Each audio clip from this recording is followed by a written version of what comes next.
Princess, you could never guess how happy I am to be here. Yeah, I bet you are. It's a good thing you don't bring your old man along on trips like these. Hey, wait a minute. Let's just leave my husband out of it. This love affair. This love affair. This love affair. Oh, my heart.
Hi, I'm Junior Giscombe, and you're watching The Real Soundcheck Podcast.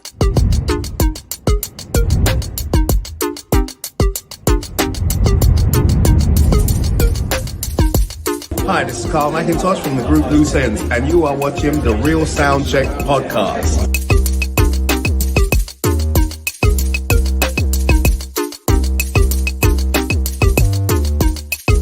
What's up, people? This is your boy Omar saying you're watching the Real Soundcheck Podcast.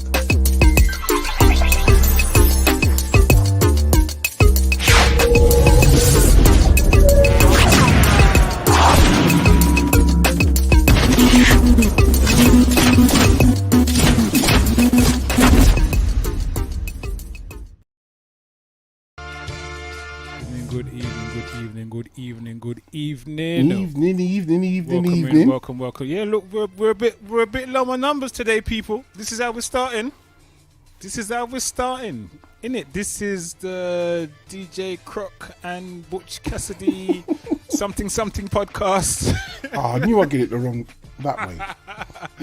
something podcast. Mondays 9 p.m. UK time. We are the Real Soundcheck Podcast. So welcome to the family coming in the chat so far. Please share the link with someone if you can. Invite someone into the dance. Diva, you're bright, you know. You're very bright. I see it already. Very, very bright, Diva, about Slim Pickens. You're very, very bright. We are called Slim. We are called Pickens, as a matter of fact. We are called Pickens. Very, very bright. Bless up. Diva says I'm sneaky listening in the office, so we'll be in and out. All right, Diva, mind yourself. I thought you'd have clocked off by now. What is it, 9 o'clock here? So, right, okay. You still probably got another hour. Got another hour to go. All right, Diva, bless up. Good to see you in the place. Happy Monday to you. Happy Monday to Mitchy Boo. Good to see you back in the place. Mitchy Boo, hope you are all well. MOD. Yeah, man. Good to see you back. Happy Monday to you. Bless up the marvelous one. DJ Marvelous is in the building. What's good? Mad love to you, DJ Marvelous. Happy Monday to you. Good to see you. Good evening to Kizzy Wizzy. Says evening all. Good evening. What up, Kizzy? Happy Monday to you. Good to see you in the place. Thanks for coming through. Good evening. Vinyl Sofa is in the building, lurking away. Good evening, neighbor. What up? Lurk away. Do your thing. Good evening to Melissa Deans. I love saying it like that. Melissa Deans in the building. Bless up, Melissa. Great to see you. Happy Monday to you. Hope you are well. Gotta say salute to our brothers who are not here this evening. Grown Folks Grooves. Salute to that man. He's not here this evening, but we hope he's well. Gotta say salute as well to Technical. Brother Technical, Buddha. Why are you doing that? You're such an idiot. Salute to Technical from Buddha Palm TV. Gotta say salute to Dave Knight, Sir Knight. Bless up to Dave Knight. Hope you are well, sir. Also got to say salute to Mr. Diesel. Should be joining us hopefully after 10. And also salute to Brother Friction, who should be joining us shortly, hopefully, if all is well. All right. Butch, what's going on in your end, man? How's your week been? How's your weekend been? Crashing out the 9 to 5, smacking that, giving that a good beating. Then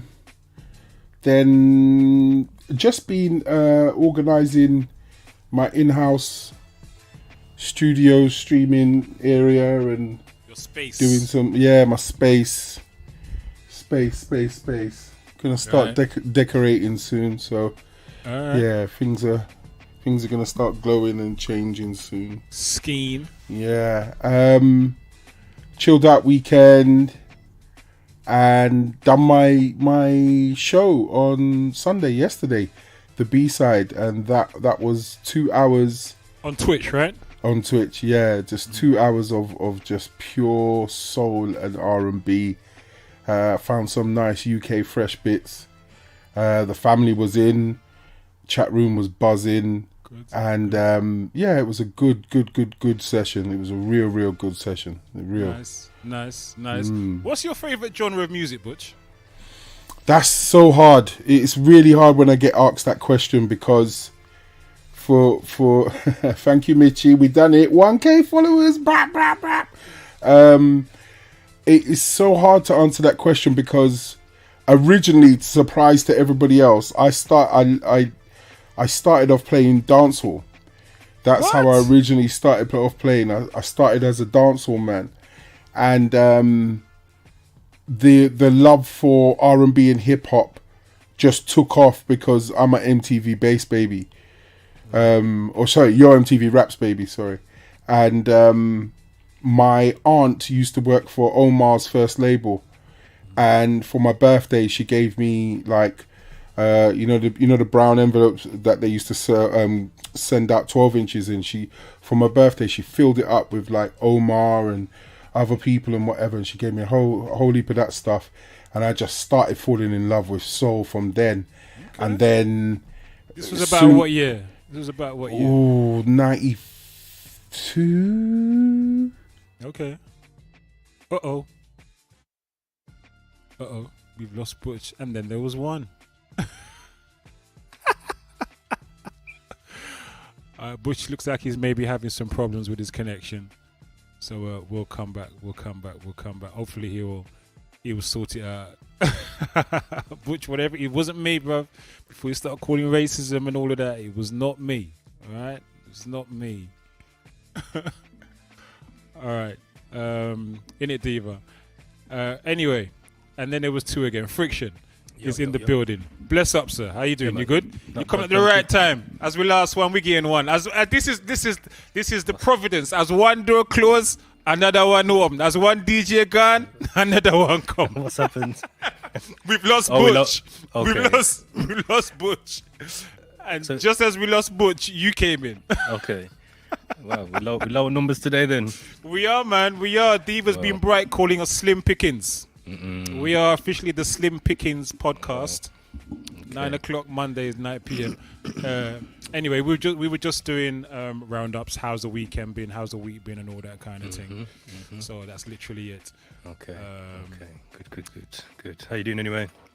I'm cool, man. I'm cool. I am there, as they say, Medea. Had a decent week and weekend. Had a productive week and weekend. Had a great session down at Chip Shop on Friday. Mad session at Chip Shop on Friday. And then another great session at Skylight in Peckham on Saturday. Great sessions, both of them. And then had to race from Skylight down to Chip Shop because it was Chip Shop's 8th anniversary on Saturday. I did see that. I wish you would have told me I would have come out Saturday. Yeah, so that was happening down there. So that was a good look. I mean, I got there literally as it was finishing because my thing at Peckham finished at 12:30 and Chip Shop finished at 1, so I didn't get to see much. But it was nice to still be there, and obviously the Chip Shop family stayed over. You know, it's like what it's like after Chip Shop, and there's like people just stay behind. You never know what's going to happen around that top table. So yeah. You know, there was someone. It's a funny story. I was coming up the stairs with a friend of mine, Danielle, and she saw somebody graffitied on the side of the wall. And I can't remember somebody by the name of Flash, a graffiti artist by the name of Flash. And she saw it. She's like, "Oh my gosh, do you know who this person is?" And I said, "No, this is Flash. His work is really, really good, and his letters are always really, really crisp and blah blah blah yada yada." I was like, "No, I don't know him." She was like, "Yeah, he's really, really cool. Check him out."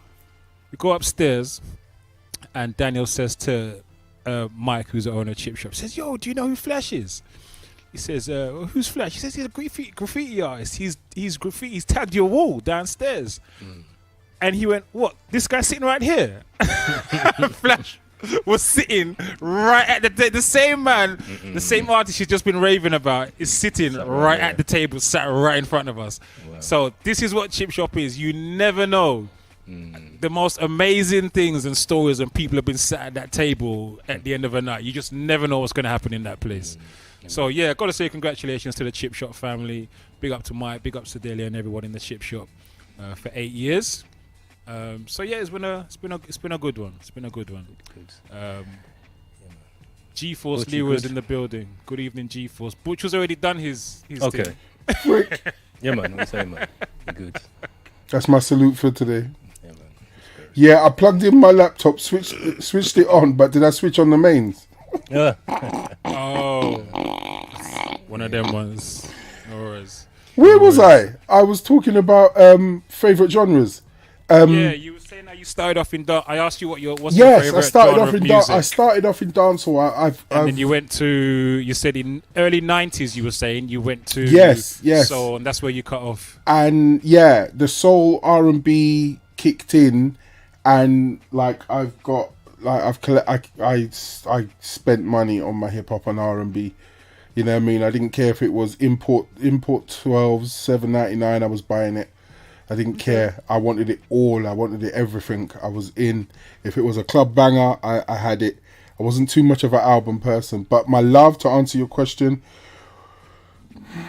If you had to pick one, gun to your head, you have to pick one genre of music.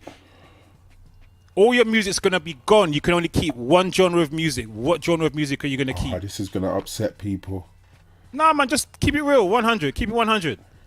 We already know about your R. Kelly flex, so just keep 100. Idiot.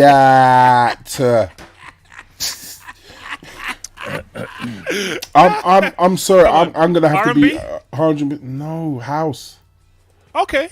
It's gonna have to be house. Because I was a garage baby. I mean, literally, I was in studio when certain songs were made, and I was around the garage lot. But then when I realized that half of the garage tunes we were playing were US house, that's what took me into, you know, Detroit and all them different styles of house and everything else. And then 05, 06, just before the Cure and the Cause transferred everyone into house and UK funky, I was, you know, that was a brilliant time, and then I haven't stopped. My love for soul and R&B will always literally be a very close second. Okay, it will be a very, very close second. But the freedom I have with expression of house, it's definitely that for me personally. Okay, all right. We got some answers coming in the chat as well. G-Force Leroy says dub. You know, said Leroy, I love him dub. Oh wow. UK Web Boy says pop, but I don't know if he was taking the piss for you, Butch. You were going to say that, or whether he's putting that for himself. I don't know. Big up UK Web Boy in the building. Happy Monday. Bless up. G-Force has narrowed it down a bit more, been a bit more specific. 2. Number 1 is dub. Number 2 is house. 3 is reggae. And 4 is hip hop. All right. Have you lot seen recently how people like Skepta and Jammer I was about to ask that, actually. Have been talking about house like it's a new thing. I was going to ask. I saw the interview yesterday when he was on Mr. Jam's. Say it? He was on Mr. Jam's show. Yeah. And when they were talking, I was saying, so is there? Have I missed something? Is there a new resurgence of house? But then I thought, well, house has never really gone anywhere. It's always been just a steady constant in music. You know what I mean? House has always just done its thing. There's been, you know, peaks and troughs with other genres blowing up, but house has just always been there, a bit like drum and bass. But yeah, they were talking about it. Like, I was like, so what is it? Have I missed something? Is there a new resurgence going on? Like, what's happening? So you tell us what's happening. No, it's exactly that. They've matured, and I'm going to be honest. I have to say that as an elder, they've matured, and it's just a thing. It's just a thing, especially in this country. When you hit 30, there's something about house that latches onto you. And it's just, I'm very, very serious. Those grime kids, because that's what they are, they're the grime generation, they're now hitting 30. Skepta's in the middle of Camden playing house, you know what I mean, out of one of them sound trucks, you know what I mean, and he's playing what I would say the commercial dancey house, you know what I mean, that side of it, you know what I mean, it's he's found his version of house that he's comfortable with. But a lot of famous people play that stuff because it can take you to Ibiza, like Idris and Craig David and everyone, that commercially style of house. It's fine, there's nothing wrong with it. Like you said, it's multi-genred. You know what I mean? You got jazzy house, soulful house, vocal house. You got deep house. You got Afro house. You got, you know what I mean? There's so many subgenres of house. You can find what you know what I mean, what floats your boat in that sense. But it's just something, as I said, when you get to around that late 20s, early 30s thing, you've done R&B and hip hop, or for them, you've done grime, you've done garage, you've done it. You need to find something else. And, you know, it just falls into that house thing. Like the house circuit, especially in London, it's dangerous. It is so dangerous. Like, there's some real lift off parties. That's why at the end of the month, plug, I'm at Groove Odyssey. Yeah. At Ministry of Sound, if you want your tickets. Holla. But yeah, I'm playing in the R&B room, though. I'm playing in the R&B room at Groove Odyssey. But yeah, big up the Groove Odyssey family for that. Looking forward to it. But yeah, in the chat, put your 1, 2, 3s or 1, 2, 3, 4, 5s. Yeah, like we've got everybody some else. more coming in. Kizzy Rizzy's put in number 1 is hip hop. Says I can still get the soul and funk samples out of it. Big up Kizzy Rizzy. Gotta say happy Monday to Ellis. Isolo 68. Big up Ellis. Says hey fam, hope all is well. Happy Monday. Big up Ellis. G-Force is saying that house is so deep. G-Force is also saying he had to educate a youth the other day and tell them that house music is black music. Yep. Also had to do the talk RE Chicago house, etc. was all bleeps, etc. by black people them. Yep. Sure. Okay. All right, big up G-Force. I know he's a musical connoisseur. Friction. Vinyl also as well. What? You see Vinyl Sofa? Wait. No. Oh, yeah, sorry. So I beg your pardon, Vinyl Sofa. Says soul/rare groove, hip hop, classical. But where would I put Latin, Bhangra/Asian folk? Where would you put them, Vinyl Sofa? That's the question we're asking. Where would you put them? Where would you put that? But soul and rare groove is number 1, it seems, and then hip hop, and then classical, which is interesting choice. Friction. How you doing? And how was your weekend? Yeah, man, all good. You finished the bathroom? In my eyes, it's finished. That's what counts. What do you mean? I love that. If you want to go and look in that corner and see a bit of, you know what I mean, edging that needs to, you know, you want to sort it out. Go sort it out. In my eyes, it's finished. So, but anyway, we don't want to have that conversation because I'm not going to close that conversation. Okay. I'm already thinking about my next project. But yeah, man, I'm good, man. I'm good. I've purposely done nothing this weekend because I've got 2 busy weekends coming up. And I thought, you know what? I'm just going to chill. I'm just going to chill out. So I just rested off this weekend. And then my son passed his driving test Wednesday gone. Congrats. Yo, listen. You see, driving as a young person is not a game, you know. It's a luxury. Because I'm telling you, insurance for Go on, people I knew it. I knew you were going to say. ridiculous. I knew you were going to say insurance. Ridiculous. $3,000, $4,000. Bro, we got a quote today for £12,000 for insurance. Zip car, man. £12,000. He won't get insured on a zip. How can you not get insured? What do you mean don't get insured on a zip? Yeah, you have to be over a certain age, innit? How old? He's 18. Yeah, man, you can use a zip. 18. You can use a zip. Well, there's no zip cars down here anyway, so we've got him a car. That's not the car's not the problem. Do you get what I'm saying? So I was getting quotes when we sort of whittled it down to certain cars we were looking at. He was like, okay, it has to be under a 1.2. Yes. You know what I mean? So we went through all that, got it down to a few vehicles, started putting a reg in to get quotes. And the quotes were coming through all good. So it was like, okay, it's expensive, but it's affordable. Do you get me? It's like, okay, he can deal with that. He's working and whatever. So it's a killer. Like for me, I'm like, I'm not paying that type of money for insurance. But that's his thing that he wants to do that. So I was like, okay, that's what we're going for. So I went and got the car. As we got the car, phone insurance company. And you know them ones where they start backtracking. So they give you the quote online, but then it says, oh, call us to finalise it. Yeah. Since Friday, Saturday, obviously Sunday was closed, and today we've been on the phone almost all day trying to sort out insurance for him. And like I said, man, it's bad. It's bad because it's like, to me, there's a disconnect between the DVLA and insurance companies. Because if if being a young driver is the issue, then change the age.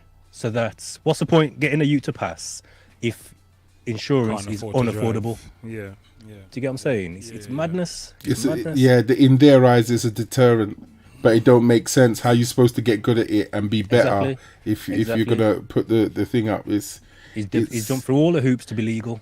Do you get what I'm saying? I used to, when I was younger, I was terrible. I used to ride dirty. Do you get what I says we want to break that cycle for our children. So both my son and my daughter passed their tests recently.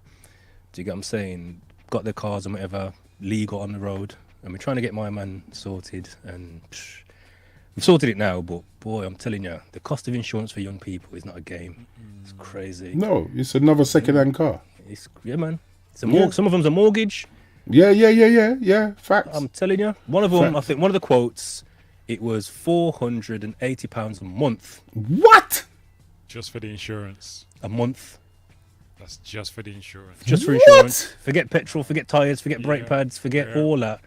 That's just for insurance. Oh, forget tax and running costs. You get me? If you pay it monthly, yeah. That's ridiculous. That's a mortgage, man. That's dead. I paid just over that a year. Never mind. What? My insurance is $550. Same, $5 something a month. I mean a year. Yeah. Yeah, that's ridiculous. It's crazy. And then like someone find themselves to put the black box. Oh, dead. That's how they get you. Dead. Like they give you the high quote and say, oh, but if you want a reduced rate, you get the black box. What's this black box? So basically, they track your driving behaviour, they track how much miles you do, they track how fast you drive, how hard you accelerate, how much you brake, and if you drive a certain way, so they basically track it day in and day out. You got to log in, you get me, all that kind of stuff. And if they believe that you're driving a certain way, they can either cancel the insurance or up your premium. Wow. So if you say, I'm going to do approximately, I don't know, 10,000 what about if you drive good? What about if you drive good? They give you rewards? Yeah. Come on now. What do you think? Well, this is what I'm saying. That's pennies it's a very, pennies off your. It's an unfair system. Yeah, man. I got 19 years, no claims. Yeah. Go on. 19 years. But the thing is, think about it. It's even that is like it's a scam, because no claims is meant to be like a certification that I drive well. I don't need to claim on my insurance. Yes. Yeah. But you don't get anything back. No. They just give you a discount. So my plan was, I'm gonna get the car in my name and then put my son as a second driver. Do you get what I'm saying? So I got the quote. But the quote, when you're filling it out, all it says is how many no claims discount do you have. I put in 19 years. So when we come to go through the whole process now, you can only use your no claims on one vehicle. Yes. So I would have to take the no claims off my car, put it on his new car for that quote to stand. Do you get what I'm saying? But then my insurance is going to go up then on my car. Yeah. So my insurance would have gone up by £300. It doesn't make any sense because you're the same driver.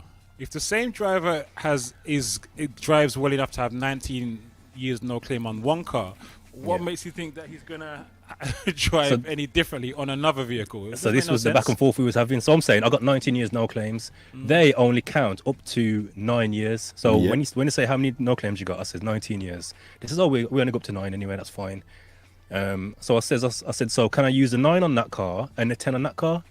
It says no, you can only use your no claims on one vehicle. Yeah. So I was like, so I got to take it off my car. My insurance goes up just to get that policy. So I said, okay, then take the no claims off that one, leave it on mine, and give me a quote on that car with no claims discount. She went for the whole process, come back and says, oh, it's that expensive, we can't give you a quote. Yeah. It was that expensive, they can't give you a quote. They've got a threshold on how much they can quote on. When she took the no claims off, it was that expensive. She says, we can't give you a quote. So you don't have to disclose, but was it one of the big boys?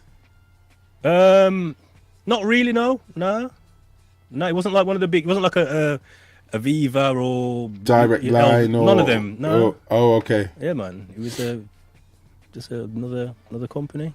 Okay. But right. yeah, man. All I'm saying is, if you got children and they're looking to drive in the next 5 to 6 years, start saving from now, because insurance. The car's not the issue. It's the insurance. It's a joke. I'm telling you. But we got there, man. We got him on the road, so he's happy, and you know what I mean. Give thanks. Yeah, man. So yes. Vinyl sofa. You see that? My 30-year-old was paying a few thousand for her Jag. It was written off due to no fault accident. They paid less than 2/3 of the value. Yeah. Wow. They would be UK Web Boy says old funk and R&B. Oh, you're going back to that. Okay. 2 rap, 3 house, and 4 reggae. Okay. Okay.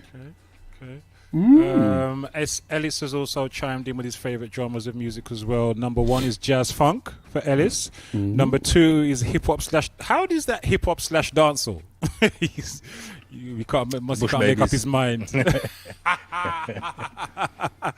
Number 3, house, and 4, gospel or indie pop. Very interesting, Ellis.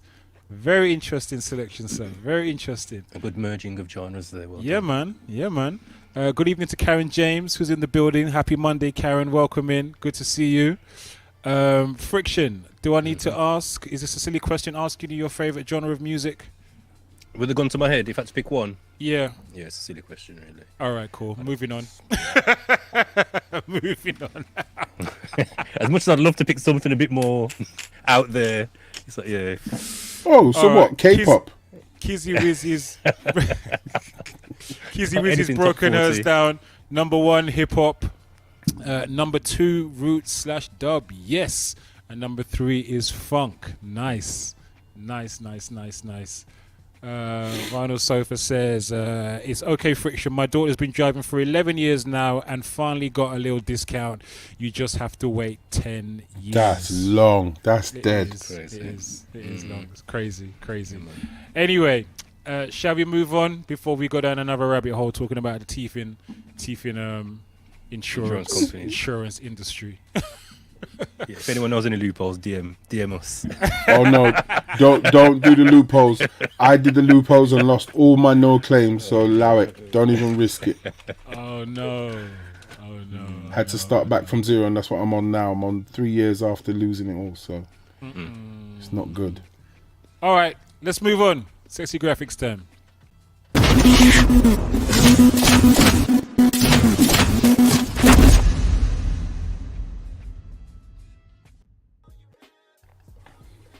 First topic this evening, as proposed by Mr. Cassidy, is which artist that's passed would you bring back and why? Okay, so that's the first topic we're going to be discussing. Which artist that's passed would you bring back and why? And we'd also love to hear from you in the chat as well. Which artist that's passed would you like to bring back and why? Butch, as you propose this, would you care to start? So I'm assuming you've thought about this already. You've given this some thought already. It's one of those things, you know, when you're having conversations with your buddies, your mates, your pals, your bedroom, your Idrin and them thing there, and it just randomly comes out, Knife, blah blah blah was alive today. I think they would have, you know, just done a little bit different and da da da da da. And I truly believe that if there was a few certain artists, I don't think that certain things, because now we're even the generation Y artists are talking about hip hop being dead, and they've just come through. So the little rappers, the little rappers are now saying hip hop's flat, hip hop is dead. Gen Z's out here just coming through and whatever. So, you know... So what they're saying, their generation of hip-hop is their generation and the generation after them. So you're talking, as I said, all the littles and everyone else coming after them. It was Little Yachty that said it. He just said hip-hop is just flat at the moment. It's even... Joe Budden said it, you know, it's been floating around a couple of podcasts. People have been saying it all throughout the year, especially with the 50th of hip-hop anniversary thing going on throughout the year. It's been raised up within podcasts. It's 50 years later, and is hip hop being upheld? So, you know, we were having that type of conversation, and then it spurred around to say, well, if would it matter if certain people, you know, were still alive, and would they affect the game? Would they bring something different? Would they uphold it or whatever? So I just thought, okay, well, I'm in a podcast with some DJs. Let's see what we think. You know what I mean? So when you hear that, what comes to mind? Any of you can go. Well, in the chat, that's slick. I like the way I handed it to you and you just hand it back. That's nice.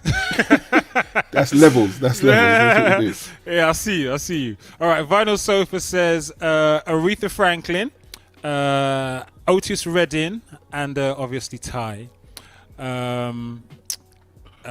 Ellis says his royal. Remember, we want to hear why as well. Why? Yeah, why, I was just why, about why? to say, add a And just the little names, why if you can. Why Yeah. would you bring these certain people back? Royal Purple. He's Royal purple. That's purpleness. Prince, isn't it? Yeah. And I'm gonna take that I'm gonna take that answer for Grown Folks Grooves as well, because I'm pretty sure if he was here and he was asked that question, he would also go for his royal Prince. purpleness as well. Yes. Vinyl Sofa also says Ella Fitzgerald, MJ, Guru, and Jay Dilla. Oh, if Jay Dilla was still around. Oh, mate.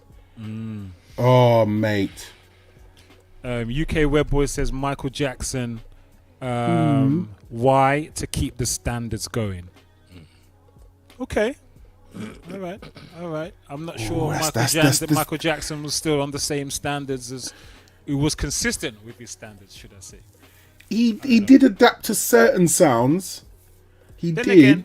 He did. You know what? When R&B kind of changed to New Jack Swing, he did his version of New Jack Swing. He had his slow jams. He loved his slow jams. He loved his ballads, like rock ballads. He knew how to adapt to that big. So I think, would you actually hear Michael Jackson on a flip now? Because that's what they're all doing. Would he jump on a flip? You know what I mean? Of some, maybe he would have flipped some 70s or 80s or something old like that and flip it into something for him now. Yeah, I think with the whys for Michael Jackson, I think my personal opinion is him still being here would have been a preventative for other certain artists to come through and get away with some BS. Like there's a lot of Michael Jackson sound-alikes, dance-alikes, lookalikes, not lookalikes, but you get me, like copycat Michael Jacksons. Do you get what I'm saying? So I think if he was still here, they wouldn't have the pass they've been given. I think of people like Justin Timberlake, do you get what I'm saying, and others who have kind of run with his whole style. I also think I would have loved to have seen Michael Jackson in executive mode and what would have come from that. Oh, what with his own label and bringing on artists? Yeah, artist developments, that whole, you know what I mean? Okay. Because he never really got his, as much as he was buying catalogs, he was almost beyond executive mode. He was like, I'm just buying the catalogs, forget that. I ain't trying to develop no artists. I'm buying your rights. Just give me the catalog. What would it have been like? What would things have been like if he would have said, you know what, I'm starting my own label, my own music company, you know what I mean? To go against the Universals and the others. Yeah, I think that would have been a more interesting aspect to MJ still being here as well. I agree. And the same with Prince. Because Prince was making some real power moves. Yeah. But then again, he's always been making power moves like that and just making sure he had his own ownership. Oh yes, he did. Yeah. He was always different with regards to that. But I think he would have been making some game-changing moves in the industry for other artists coming through as well. And I've even heard some people drop that as to part of the reason why he probably no longer here. But anyway, that's a whole different story. Kizzy Wizzy says Marvin Gaye and Bob Marley. The message was in the music. Lyrics made sense and were relatable. Okay. Definitely relate to that. Thank you, Kizzy Wizzy. Vinyl's reply. Vinyl Sofa says AF Aretha Franklin because her voice defined the sound. There was no voice like hers. Otis Redding again, his voice and musicality and tie because of his honesty, and he is my brother. Respect Vinyl Sofa. UK Web Boy says he had his label. I'm not sure who he's referring to. Michael Jackson. About Michael Jackson. Okay, cool. Vinyl Sofa says Jay Dilla and Guru, lyrics, production, life-changing sound. Ellis also says yes, Jay Dilla for his beat genius, Prince for his stage shows, and beast musicianship. I have to agree with that. Do we think Dilla would have still had the trajectory he had he not died? No, Because if you I think- think his passing added to his trajectory. That's what I'm saying. Yeah. Okay, he's passing. Okay, that's fair. But if he was still alive and the adaptation of different sounds and stuff like that, I think that like, I don't know. I'm speculating, but there's been a lot of I don't know. Do you know the producer Zaytoven? Yeah. No. Yeah, Zaytoven. You know how you right now you're getting like artist and producer making a project together. Yeah, so I think Jay Dilla would have done loads of that. So, I know he did it like with mixtapes and stuff like that. Yeah, Busta Rhymes on the mixtape. Yeah, this person on the mixtape and whatever. But with where it's going now, I think it would have been like top tier, like sought after, like going in. And I think he would have adapted, especially with how, there's maybe 2 or 3 new sounds now. The drill, the different, the different stuff, the trap sounds and whatever. I think he would have just put his little on it and given us some some gems and worked with some people. So yeah, I hear that. I hear and he might have still remained underground. He might have still remained, Well, we one say of those underground, things. Jay Dilla's got responsible for some of the biggest hits. No, I know. But you People said just you don't said know. the trajectory of his name and everything because he's passed. I'm just saying, if he was alive, he might have still just been, not known to many, but loved by and respected by everyone in that sense. Like, So probably maybe not have the name of, say, a Pharrell or a Timbaland, but in terms of his work, it'd still be on that level because again, he was working with people like Common, Erykah Badu. Yeah. Like, he featured on a lot of big albums. He wasn't just that. He was responsible for saving some man's careers. It's true. You know what I mean? Yeah. If you talk to you hear De La Soul talk, and they talk about stakes is high. Save them. Seriously? That was a Jay Dilla man. production. Save them. Serious? Save them. Yeah. What? Even Common when he talks about what was that? Like Water for Chocolate album. Water That for was Chocolate. mostly. Yeah. That's. Oh. He was kind of Oh my like creatively. He says he was dipping at that stage, and then he spent a couple of weeks with Dilla in the basement, and that album. Oh my gosh. Yeah. oh, So right. yeah, I got man, some Dilla's stuff to responsible for listen. saving some, bringing some people back from the brink. Yeah. You know Buster what I said mean? the same thing. Buster's like, He would Yeah, send, he man. would send him a beat Yeah. CD, and he'd be like, "That's it, Yep. gone now. He's in album mode. I'm gone." Yep. Yep. Gone. Yep. The Roots. Same Yeah. too with some of their Oh, biggest yeah, early the hits Roots, as well. Yeah, Listen. the early hits. Yeah, Yo. yeah. I think, not think, but I'll probably say he would have likely gone down the live route. Like how like with the Roots. Oh, MPC going in and No, I'm and- talking musicians. Like, right. bringing musicians in.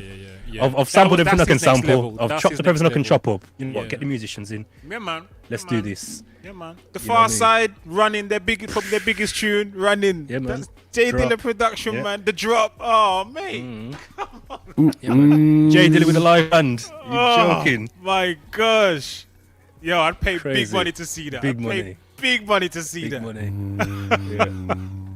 Yeah. Another one I'd like to throw in there is Heavy Demon. Oh, yes. Heavy Wow. Okay. Yeah, yeah. D. He was really only getting started. As much as he was big, he was still early in his career, and it was still early in like the evolution of hip hop and the growth of hip hop as like the dominant genre. Again, I think he would have, as an executive, Absolutely. he would have been a monster. Yes, He would because have he been a was already monster. ahead of his time. Yeah, man. And he was already Yeah. extremely influential. Yeah. Extremely. He had so many artists that he either worked with or had under his belt. Yeah. His connections were endless. Yeah. You know what I mean? I don't So, think yeah. Puffy would be who Puffy is if it wasn't for Heavy D's Yeah, influence. yeah, You know yeah. what I mean? Yeah. So would Bad Boy have been Bad Boy if Yeah. Heavy D was If around? Heavy- He probably would have yeah. signed Biggie. Probably would have signed Yeah, man. Mary. Yeah, all of man. them people. Jodeci. Yeah, man. He would have signed them. His reach was far. Yeah, man. Far. Okay. Yeah, and he wasn't even just in hip hop either. You know what I mean? He Dancehall, wasn't. Yeah, New man. Jack Swing, all yeah, that. man. He wasn't even just in hip hop. Yeah, man. So his reach was far. And he was one of the effortless dancehall crossover hip hop guys. He was Yeah, man. effortless with it. It wasn't Dancehall, that hip hop, R&B, whatever. Do you know what I mean? Some love tunes for the girl, then whatever. He just had it all in abundance, but he had them links, man. So like Friction says, in executive mode, Lord have mercy. Monster. Yeah, man. Yeah. Yeah, man. Yeah, man. We've got some more come in the chat. Vinyl Sofa said Sam Cooke. This is Vinyl Sofa saying this. Sam Cooke was murdered because he was starting his own production and label and studio. Yes, Sam Cooke did go through his battles trying to what should I say, exert his own get his own freedom, I guess it's creative and what's the other word, your creative freedom and your business, the freedom over your business. Let's call it executive, for want of a better phrase, executive freedom as well. Has anyone heard the story about Sam Cooke's murder and the link with Bobby Womack and all that? Not with Bobby Womack, no. So hypothetically, what are you saying? So the talk is that, so basically, Bobby Womack was doing a thing with Sam Cooke's woman. Oh Lord. Yeah. I may get some of the details mixed up. However, the talk is that Bobby Womack arranged for Sam Cooke to be. Is Sam Cooke to be murdered? They was in a band together, weren't they? Sam Cooke and Bobby Womack. So. Were they? Someone correct me if I'm wrong, but I listened to a Fact podcast. check. I listened to a podcast and it was talking about the murder of Sam Cooke, and it was talking about there was some mix up with his missus. After he died, Bobby Womack married his missus. The woman that killed him was linked. Yeah, you're right. Bobby Womack did Sam Cooke dirty. Go on, yeah, it's a story. Okay, so it was Sam Cooke's daughter was with Bobby Womack. Yeah, man, it's mixed up like passer, big. No, wife. Passer. Yeah. So if it's worth checking out. If find it somewhere, it's on Spotify. I'll find a link, and there's a whole passer about the Sam Cooke murder and everything behind it, man. It's messy, but I was in utter shock. I was just like, wow, drama. I did not know none of this, and I love Bobby Womack's music, and I was just like, almost jaw dropped, like, wow, sheesh. Wow. Oh, Bobby Womack married his close friend Sam Cooke's wife 2 months after Sam died. Yeah, and he was shot by. They're saying he met this woman in the bar. They went back to the hotel. She tried to say he tried to rape her. She shot him dead. But there's this whole heap of mix-up and background story that she was a working girl. Really, they'd sent her there to set him up, to position him. Pass out. Why? So yeah, Violent Sofa maybe wasn't about that. Maybe it wasn't all about that. Some woman runnings mash up the thing. Oh, I need to look into that. Never heard that story. Well, we're sharing stuff today. Yeah, man. Lord have mercy. Anyway, I'll find the podcast and I'll post it. Yeah, post man. In the group, because it was just like jaw dropping. Like, oh my, I can't believe this. Who would you bring back, Croc? Who would I bring back? I would probably bring back either Garnet Silk, is one of my favorite reggae singers of all time, and I think he really was positioned to be like the next Bob Marley, if you like. You know, a lot of people were saying that he was the future Bob Marley, and he passed too soon. So Garnet Silk is someone I would bring back. He brought a level of not just consciousness through as a Rasta, bona fide Rasta, but just a level of quality and integrity to reggae music that is sadly missing now. Yeah. You know what I mean? Yeah. Okay. So yeah, definitely miss. And his voice was just amazing. Unique, man. Amazing voice. Yeah. So yeah, man. Garnet Silk. I'll bring Garnet Silk will sober up a dance very quickly. Yeah, man. Yeah, man. Yeah, putting a Garnet Silk, everyone's sober, like. Yeah, man. Straighten up. Yeah, man. Yeah. So Garnet Silk would probably be one, and possibly Biggie probably might be another one as well. I miss Biggie. If I'm honest, his creativity with his lyrics, his wordplay is just phenomenal, man. You know what I mean? Regardless of, even though the content might not always be what I want to be putting out there, but his wordplay, I can't argue with his wordplay, man. You know what I mean? Some of my favorite bars of all time come from Biggie. You know what I mean? So yeah, those are the two that come to mind for me. I had Biggie down for the why was just like you said, it was just lyricism, and I think there would have been. Ooh, hello. No, go on. I'm just putting. Oh, right. People just come in to see what we're talking about. Yeah, and just where he would have been, I think, positioned in the game, where he would have been positioned in the game, and I think hopefully we would have had a chance to see him be that boss that we all talked about, you know what I mean? And maybe it's not just Junior Mafia. Maybe he would have found some more artists and done some stuff, because he was always that minded. You know what I mean? I think it would have been nice. The collaborations would have went through the roof. And yeah, I just think that there's a certain. He was definitely for the clubs. That was one thing with his. It was yes, he made albums, but there was gems for the clubs, and there was just gems to listen to. And I think he's definitely high up there. Definitely high up there. I heard a conversation recently between Cameron and Mace. You know, they've got a podcast together now. And Cameron, for those that don't know, was going to sign to Biggie. So obviously Cameron and Mace were friends growing up. And Cameron asked Mace on the podcast, he says, I've always wanted to ask you this. Why, when we were younger, because remember Mace was signed to Bad Boy. He says, why did you bring me to Big and not to Puff? When you were signed to Puff, why did you bring me to Big? Them times Biggie never had no label, you know. He was just, you get me, he was just still working his way up as an artist. And May says to me, because I knew Biggie would do right by you. So it was almost like he was protecting him. To get what I'm saying. So obviously Puff had the label, he had, you know what I mean, Bad Boy and all that, but he just knew, he says, as my friend, I knew Biggie would do right by you. So I felt it's better I bring it to him than I bring it to Puff. And he says, you know what, I respect that.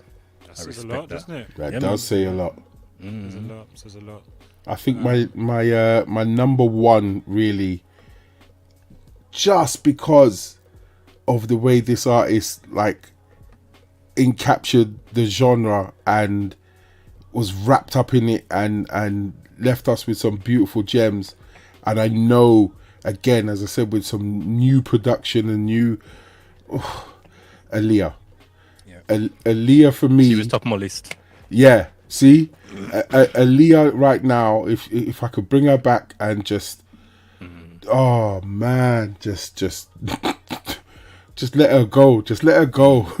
Let her go. All the producers around in the world are around. You can make 3 more albums. Just do it. It would just be that type of thing that will buzz me back. Like, and no one would have said R&B's dead. Like, none of that. She would have timed it and kept us all going. Yes, on her shoulders. I'll say it loud and proud. Loud and proud, because she did nothing but, it was R&B, it was slow jams, it was, you know what I mean? Imagine her on that crossover R&B, Afro beat, Afro swing. Oh my God. I can imagine it. I can imagine her over, like, you know what Chris Brown's dancing to now.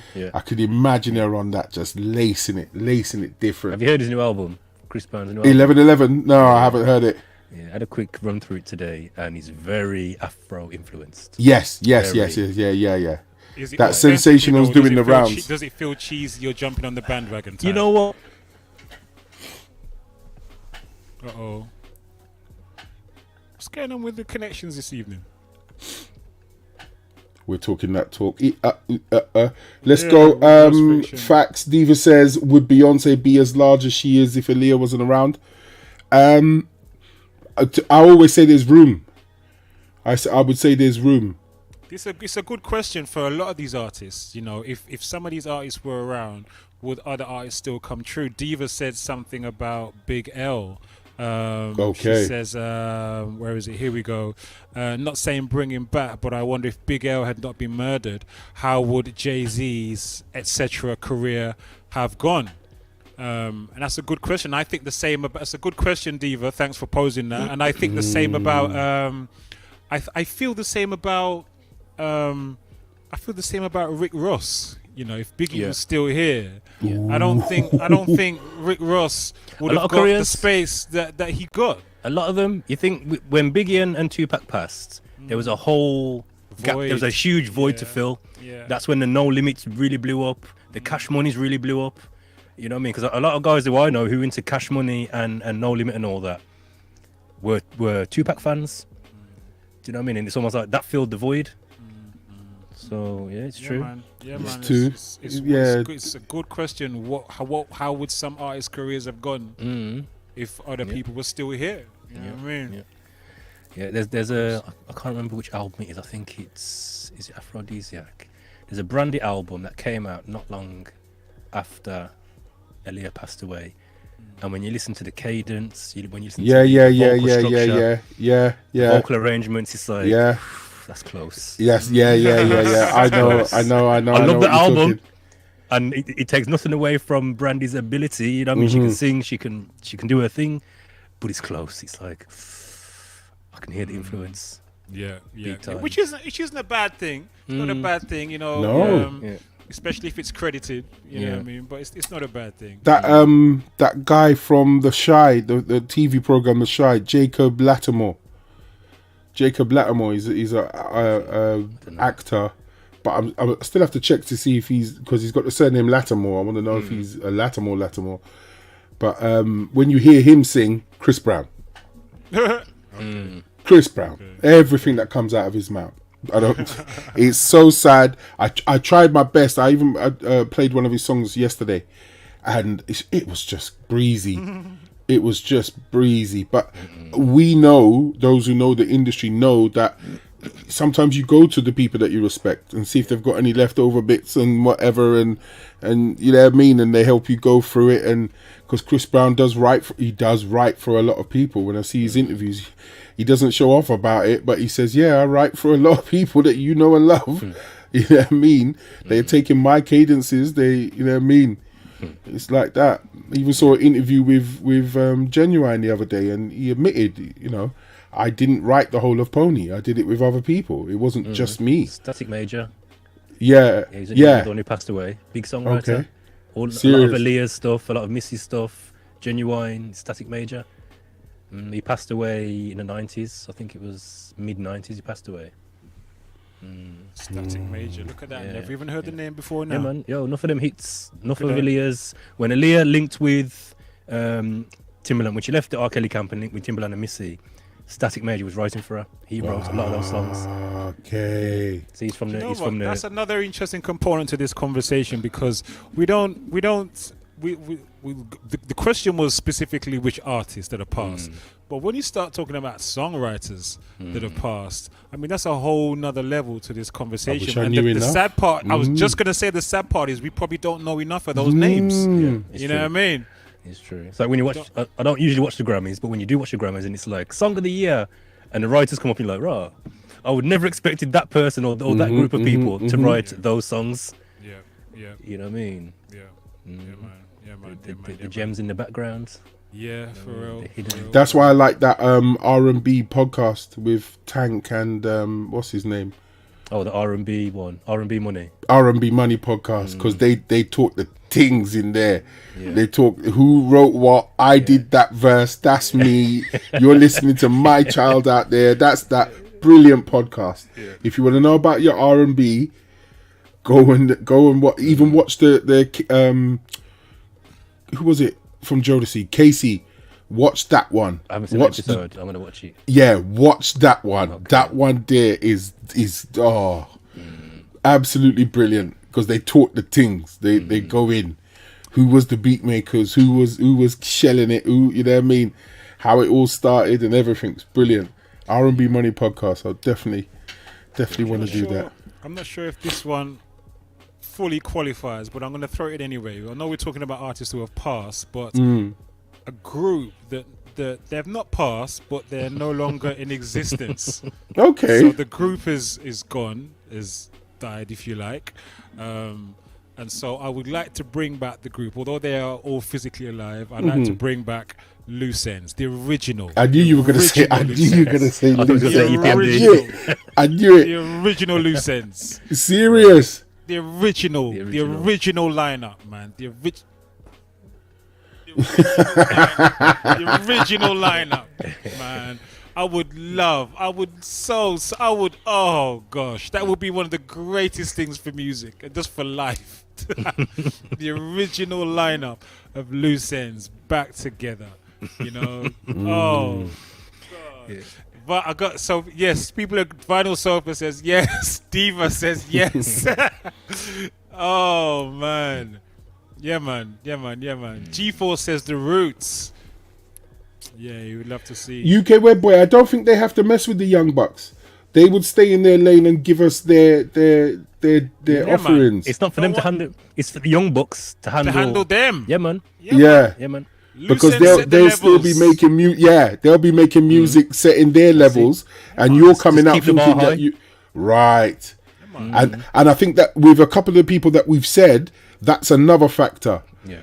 That's another factor why I wish they was around, because the level of music they left us with, if they continue that level of music, then would we be saying what we said earlier, what I just said earlier about the little generation saying that hip hop's dead?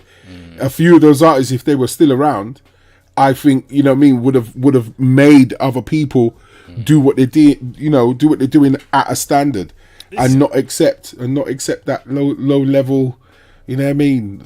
Yeah. I find it very, very interesting that a nowadays artist, if I could use that term, a nowadays artist in hip hop is making such a public condemnation of their generation, their genre of music. Yeah. And did you say it was Little Yachty who said it? Yeah. And he was almost the poster child for yes. rap. Yes. So for him to recognise it, say something. I wonder if he realizes he's also. I wonder if he's including himself. In that, you know. Have you heard the song him and J. Cole have done? No, sir. I don't know. No. I don't know nothing that them youths do. Go and listen to the song. Forward Yachty's verse and listen to J. Cole. The beat is disgusting. Right. And J. Cole, Little Yachty, bro. Ooh. But you see what it is. Little Yachty he's wizened up now and he knows how to play the game. So he's pulled in his beats and it's just a straight looped sample. Yeah, and he's got J. Cole on it. Perfect beat for J. Cole. It's almost like a J. Cole type beat. You get me? So he's kind of positioned himself next to Cole to say, let me show people I can play this game. Cole's verse. Whew, listen. The Secret Recipe. Is it that one? Hard. Is the it? Track's hard. The track's hard. Yeah. So check that out. Another name I would like to throw in the conversation is Lisa Left Eye Lopez. I think if she didn't pass, again, she was just really getting into her executive game, to get what I'm saying, and who knows what would have happened. They said that in that documentary about women and the last 50 years of hip hop, that if she was around, she would have been a powerhouse because she was going into exec mode. Yeah. But then also the levels of TLC. Yeah. You know what I mean? Look at so when she passed, at the time when she passed, Atlanta was just going like this. Look where Atlanta is now in the game. She would have been. Yeah. So you had what was his name? Dallas Austin. Yeah. You had those. Obviously JD was bubbling at the time. She would have been at that level with those executives. Do you get what I'm saying? So you imagine, boom, where she would be now if she had continued in executive mode with the trajectory that Atlanta followed.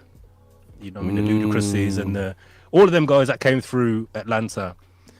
She probably would either sign them, work with them, produce for them, wrote for them, whatever. Who knows? But I think she would have been on. Yeah, she would have been messy. It would have been messy. So yes. Okay, sorry. What, are you reading comments? Are you reading comments under the little Yachty? No, I just listened and I couldn't even go more than 10 seconds with Yachty's verse. I His had verse. To, I had to forward to Jay. Yeah. Oh, you were listening to it? Yeah. Oh, okay. Lord. It was painful. It was You see what I'm saying about the painful. beat though, about how he's Yeah, strategic with his selection. Beats tough, but Okay. flipping that. Yeah. What is Yeah. the dude? What is that guy? know. Oh. I think he's Yeah. doing a lot of redeeming work. Well, that's what he's trying to do. He's trying to. He's trying It's to. just, you know what? Is there a point where some artists should just be told? Some people, I can't even call net. Yeah. I don't even have to qualify as artists. Brutal. Should just be told that you just don't have it. Yeah, you don't have it. Yeah, right. But then Call this Call it go a on, day. sorry. You've done your bit. You know, you've had your fame and you've made your mark, such as it is. Maybe it's time to just hang it up now. This has been the failure to me, especially in this YouTube generation, like of feedback and reactions and so forth. They Link Up TV used to have this reaction thing where 7 influencers, 8 Oh, yes, influencers yeah. used to listen to an album, and the artist started moaning when they got bad feedback, and they had to stop it. Now, Who's to that me- guy that killed off J1? Yeah, was the yeah, first J1 and A, they just killed his stuff dead. But my problem is that's what you put the music out there for. It's going to be critiqued. It's Music got to is- be critiqued. gotta And be this is an element that I wanted to definitely try and bring onto our platform in maybe a new show, not part of this show, but a new show and whatever. We go in and we don't care. If we like it, we like it. If we don't, we don't. Plain and simple. And no one here, no one's going to be pressured. But because I know a couple of people behind the doors, they're industry people, they're friends with these artists and whatever else, pressure. They took the program down. Whereas if it was me running Link Up TV and people were like, "Oh yeah, that's not very nice," when an artist Yeah, So- I guess there's different. The people will have different agendas depending on their position in this system. You know what I mean? So for an artist or someone, whether they're artist or not, who's offered, X amount of money to write some foolishness or whatever, who, maybe who am I to say you shouldn't do that? Do you know what I mean? But when someone, Vinyl Sofa's asked me like who, Croc. As a starter, Vinyl Sofa, I would say Little Yachty, right? Especially based on what I've just listened to. What Friction just recommended that I listen to. I don't know what. Listen to it yourself, Vinyl Sofa, and you'll understand. The track is called Is it The Recipe? Friction, Yeah. is it? Something like that. Lord have mercy. Oh, look, it was painful. It was painful. But I was at first. I thought this was some kind of parody, and then the real tune is going to start. He's going to start doing his real bars in a minute. That was the actual tune. That's how bad it was. So someone like that, mate, it really makes me pose that question. But then at the same time, when I think back about when hip hop was in its infancy, and all the flat that hip hop got and hip hop artists got, people saying, "Oh, that's shit, that's it's rubbish." Or sorry, pardon my language. That's rubbish. It will never last. And it took a lot of flat, but here we are celebrating 50 years of hip hop. In a big way. Yeah. You know what I mean? I'm going to add to what you're saying in this way, and I don't tell this story too much because obviously we're in this nature. Anyway, let me just talk my talk. There was a phase when the music industry was inviting DJs like us to listening rooms. Like, we would go in a room, there'll be DJs from all up and down the country, legal radio, pirate radio, you know what I mean? And they would have the artists in the room and the album. I was invited to a certain rapper's album listening.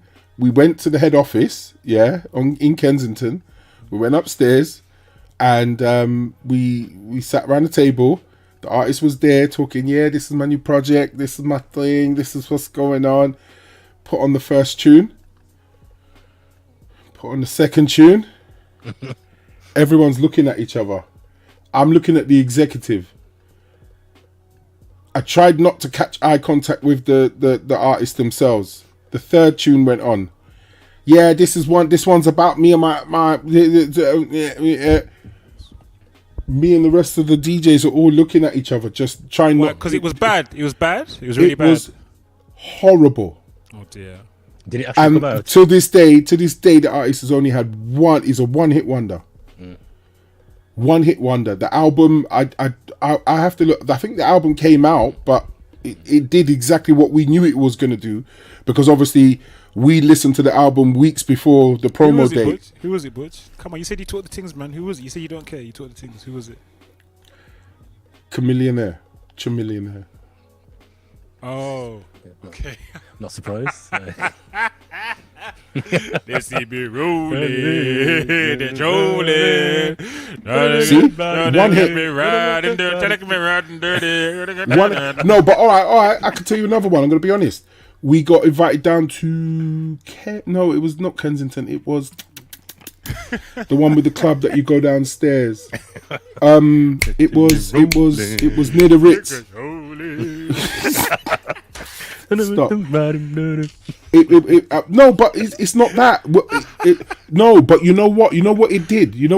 I think it actually braced them. It braced them for the impact that it wasn't that great. It's a good thing. No, what that I think, is a good thing. That's I what think is it's a needed. good thing. I think it's a good thing. So my next story is, and this is one of my favorite artists. She wasn't there, but her management and everyone was. There was me, DJ Longers, Mr. Play. There was DJs, Swerve from Kiss. Everyone was there. It was for. It hasn't come out and never come out. A Missy Elliott album, right? We went downstairs. Everyone was buzzing. They had the drink, the food, everything. Management stood up and said, "Yo, we got this new album from Missy. Here's the first track." And like, you're excited because for me, it's Missy. Like, this is my girl. Like, I've championed her from day one. Always, every album, find some songs, even the hidden tracks, found them, played them, supported it, everything. Got into this listening event, and it was 4 tracks in, and everyone was just but this time the management literally was standing up there. What, you lot not feeling this? And I respect everyone. Everyone went, nah. This is not the Missy that, like, people actually said it, like, took the mic and said, this is not the Missy we know over here. What you're releasing and because it was very, what you call it, drumline, thingy band orientated. It wasn't that. What year was this? What year? What kind of time are we talking about? When was Play still in the country? I was in the West End. It could have been anything between. After her last album. So I think anything between like 07 or 12, anything like that. I can't remember the date. I can't remember, but it was around that time. I think there's space for artists to explore. I think that's part of what being an artist is, exploring, and also there's a question between giving something between giving the public what they want and you expressing your true authentic self as an artist, and the two aren't always going to marry up. And I guess it depends on which is more. What are you going for? Are you going for the sales, or are you going for, because this is to express yourself authentically and put this piece of work out there into the world as part of your legacy? What comes to mind with that is when D'Angelo released Voodoo. It got a lot of flack because people were listening to it in light of Brown Sugar, which came before, and they weren't hearing Voodoo in its own right. That everybody just kept comparing. That's not what we're used to. That doesn't sound like the Brown Sugar album. That's not what we know and want, and yada yada yada yada. But years on now, I think a lot of those same people say, actually, boy, Voodoo's a wicked album. When they initially were giving it a lot of flack because it wasn't what they, quote, were used to, or what wasn't what they were expecting. Didn't mean it wasn't a great album. It was a phenomenal album. But people just couldn't hear it. I think the difference with that as well is when your baseline is you are a talented musician, you can kind of go anywhere. It's up to you. Like I said, it's just you're expressing yourself differently. With this generation, like just going back to like Little Yachty and others, I'll use that name just as the blanket statement for the white rappers of this generation. when they haven't got the core fundamentals down pat. Yes. Stop it. Yes. Leave it alone. Yeah, man. Develop. I'm not saying don't Yeah. pursue what's in your heart, but develop. Yeah. You know what I mean? Yeah, yeah. Become. We should. What we get, you should at least have the core elements of the genre you're in patterned. Do you get what I'm saying? But don't you, wait, are we actually sitting down there thinking that they don't? Because how did they get to the first album? How did they get to Little get- Yachty. Marketing, promotion, that whole BS industry or that BS aspect or element of the industry. Sexy Put them Red. there. It's But- like somebody in the chat put something about I think it was UK Web Boys. 80% of today's music is marketing. And is not and is about marketing, not music. I'm but still put there. them Give me on a sec. stage. Go on. Yeah. Yeah, he's saying 8% of today's music is about marketing, not music. Put them on stage. true. Oh Lord, It's true. they true. can't do it. They can't do it. We was having a conversation the other day about the same thing. We were saying the way music is consumed now, it's consumed with eyes first, not ears. Aye. So it is about the video, the marketing, the visuals, how you look, and then the actual quality of the music itself. Take all of that away, strip all of that away, and just sit down and listen to the actual music. And a lot of it's trash. You know what I mean? The beats are predictable. Everyone's got the same pattern. You know what I mean? The flows are predictable. The content is recycled. Do you know what I mean? So it's like, well, take all that away. And what are we actually listening to? We're listening to a remake of something someone else done a few weeks ago. The same 808s, the same synths, the same content. Yeah, So- I hear where you're going. That is a very fundamental element now. But like, okay, where I see the argument going in where we veered off to is more towards Justin Timberlake's third album, Man in the Woods. Should have never have come out. Not after Future Sex Love Sounds and the first album, Justified. Not after those two albums should that Man in the Woods have come out. That wasn't a great album. So my thing was where and it kind of leads on to where we're going in the sense of DJs. Like, listen to the DJs. There was this thing where they you know, you do your mail outs to your DJs, you get your feedback, you'll have time to change a couple tracks before it actually hits the road. You know what I mean? I think I think that element as well is missing. I think a lot of artists are not doing enough listening parties and intimate things where they, you know what I mean? I see, you know, when Jay-Z used to invite people to the studio and push play on a button, or Timberland or someone like that, get that feedback, show what you've done, do what you have to do, and then you can adjust before it launches and stuff like that. Yeah, that was good. Yeah, to me, like Busta Rhymes' Extinction of Level Events 2 should never have been named that. It should never, ever, ever, ever, ever have been named. It should have been called Big Bang 2. To me, that's not an Extinction Level Events album. That's me personally. There was not one club banger on the album. Go back to Extinction Level Events 1. There's 6 or 7 tracks that have stayed with us for over nearly 20 odd years in the clubs, and new generation DJs are playing it because they know and have grown up knowing that those are bangers. There's nothing on Extinction Level Events 2 that we're playing now. Nothing. Well, you speak for yourself, bro. You played the Poison track? I don't play the Poison track, but the other day when I did Dope Vibes with Shorty Blitz and Mr. Thing, I played tracks off that very same album, and people were out of their minds because they're like, which one? I just asking for reference. Just one. Oh no, sorry, it's not that album. It was from a De La Soul album. Sorry. Yes, this is what I'm saying.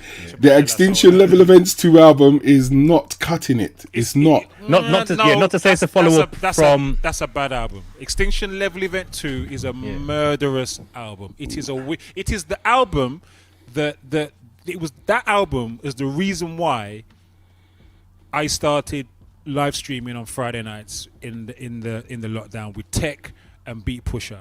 We started because that album was released and we wanted to hear that. We wanted to hear people online playing that album, and nobody was playing it. So we decided we were going to start our own live stream because that album being released made us start podcasting, made us start live streaming on Friday. I understand. Can I just clarify what you're saying, Butch? Is the mistake you made was naming it Part 2. Yes. So you're not saying it's not a great album? No, You're I'm not saying it's not a shouldn't great have been album. named It just shouldn't have been called Extinction Level Level Events Event 2. because I don't think it's like what's the Jay-Z Part 1, Part 2 Blueprint. Blueprint.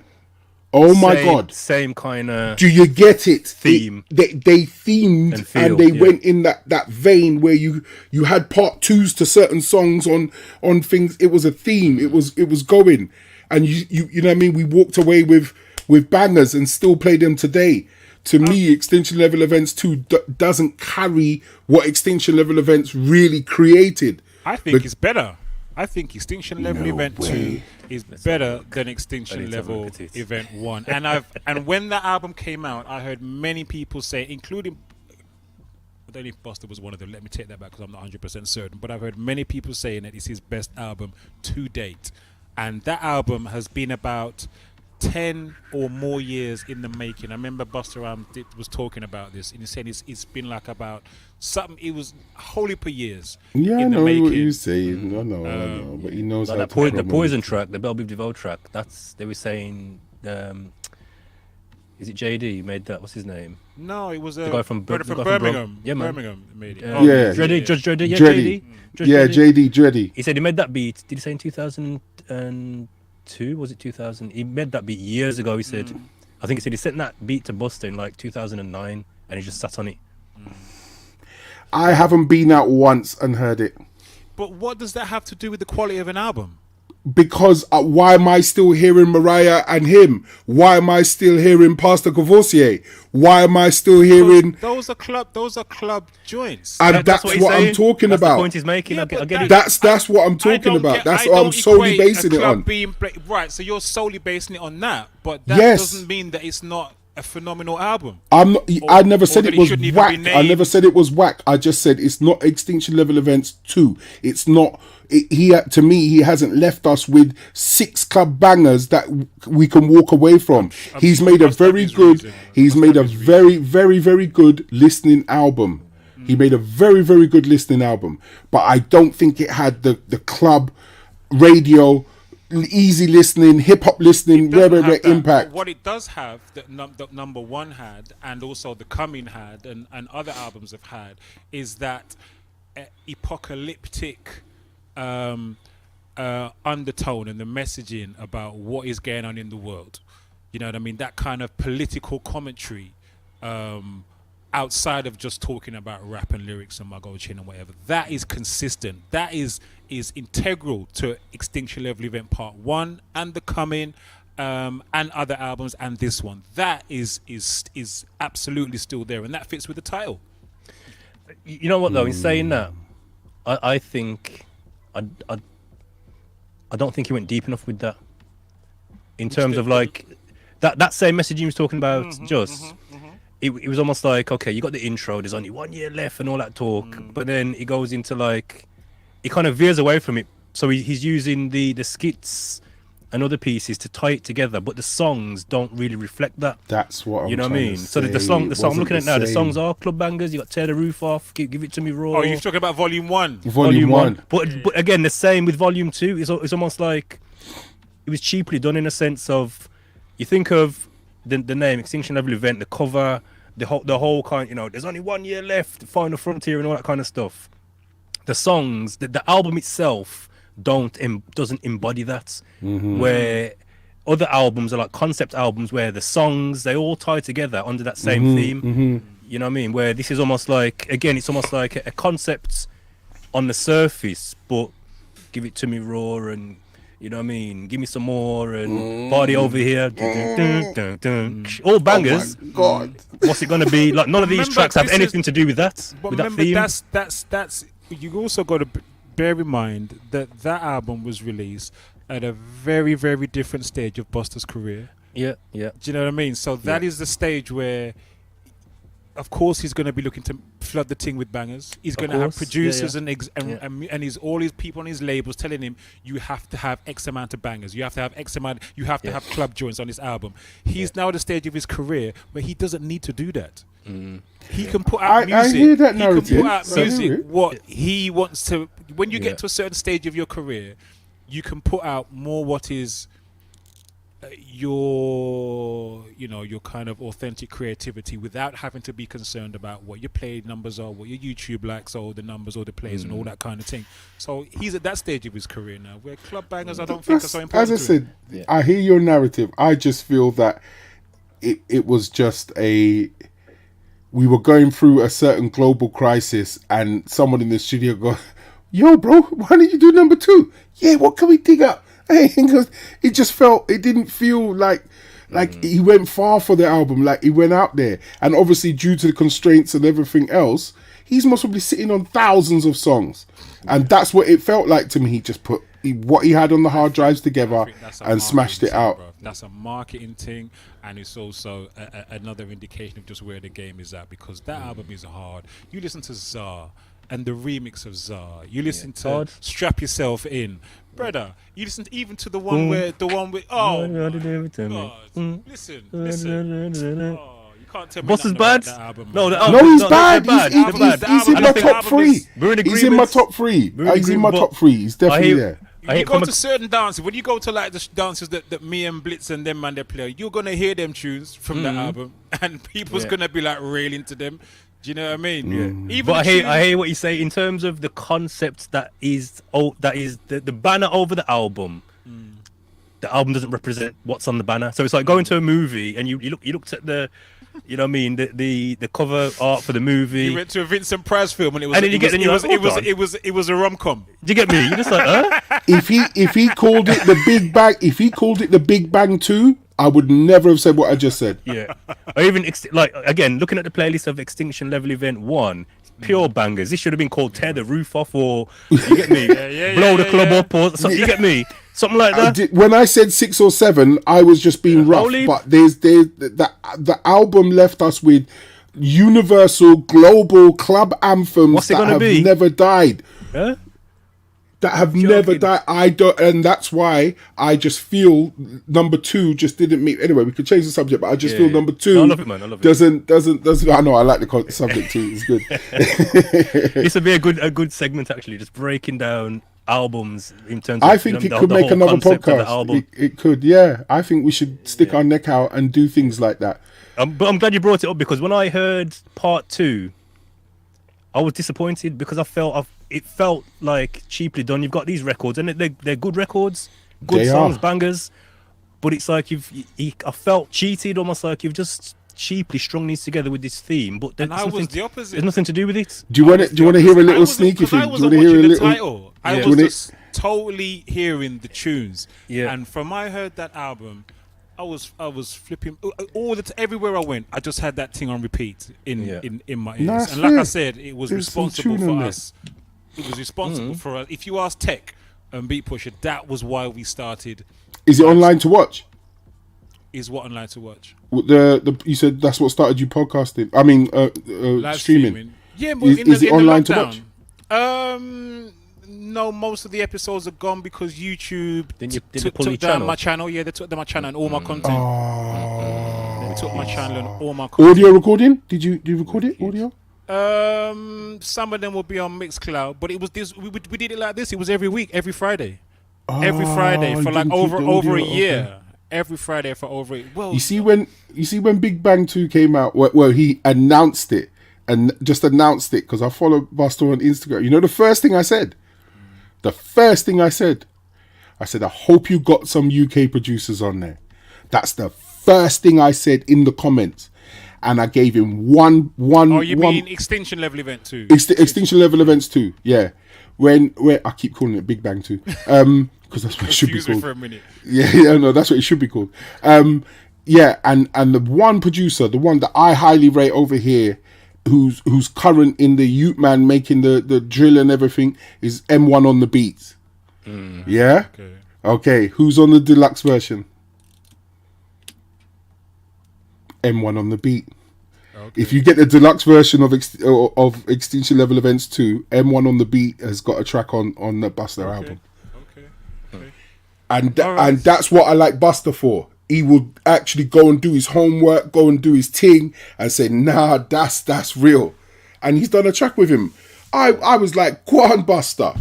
Go on. Do your thing. Big Do up your to thing. Vinyl Sofa in the chat says it's an absolutely phenomenal album. UK Web Boy says that's just marketing. It's talking about jumping on the bandwagon. DJs playing it safe. And he said that I think that must be Busta Rhymes. He may not have the marketing budget that they used to. In lockdown, I don't think he did. No. Yeah, Buster's saying that Buster's blockbuster soon come, and that's the other thing, because that album dropped at the beginning of the lockdown. Which is a whole nother factor as well, because nobody is talking about club things. No, there were no clubs. Nobody was in clubs for no, that's for fair. the That's best what I'm part of the saying. year. Do you know what I mean? So that was obviously would have had a knock-on effect. This, as well. you see this blockbuster album? Can I just say, you see this blockbuster album? It has to kick me in my chest like a stallion, blood. I'm sorry. He said, "Oh, I've got a tune with Young Thug." Okay, all right. How much Young Thug do you play, Croc? How much Young Thug do you play? I don't that think it? I have a The single singles out, Young Thug Right, but on this is my- what he's when he was in London the other day and doing his concert. This is what he's championing. I've got a tune with Young Thug. Calm in it, Buster. But this is the blockbuster album. This is the new Busta Rhymes album. You're out of road. Kick me in my chest. Send Just me got the flying. lifetime achievement. Is it lifetime achievement award? Yeah. Yeah, and just got the bruv. You need to double barrel, load up, kaboom, and lick me off the chair. So I am singing and praising like I've always have for you. This is just my thing, bud. You've got to do it. You've got to. Got to say good evening to Mr. Diesel, who's in the chat. Bless up, Mr. Diesel. Bless up, bless up, bless up. It is gone 10:30, and I think we should move on to the next topic before we run out of time. yeah. This one stretched, but it had good legs. It had good legs. I like the legs on it. It did indeed. All right, so yeah, let's keep it moving. graphic.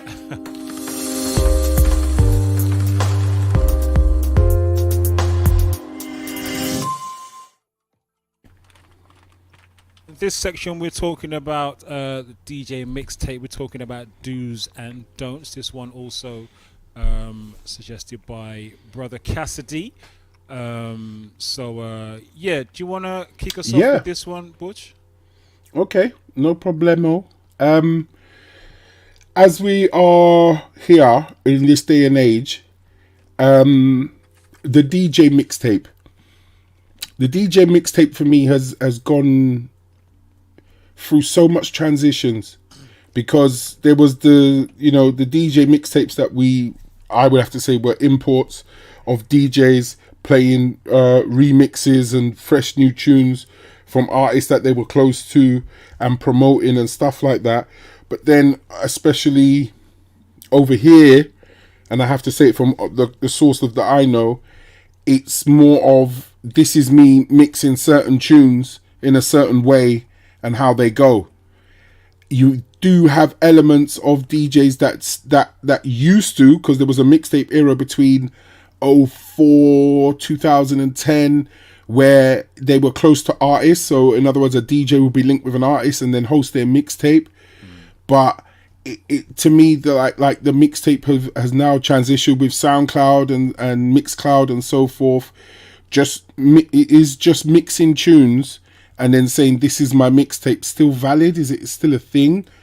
Or should we be digging deeper and going out to fresh artists and putting a compilation together and hosting it and bring back that style of this is what's out there and what's up? I just want to know you lot's state of mix it. I'm not saying any of them are bad. I think a DJ should show their talent and their skill by mixing favorite songs and everything else. But that little bit of extra legwork, should it still be out there? Should it still be done? Is it something you've done, experiences? And then we can go into the do's and don'ts when you do it. But that's the first thing I wanted to ask. Friction.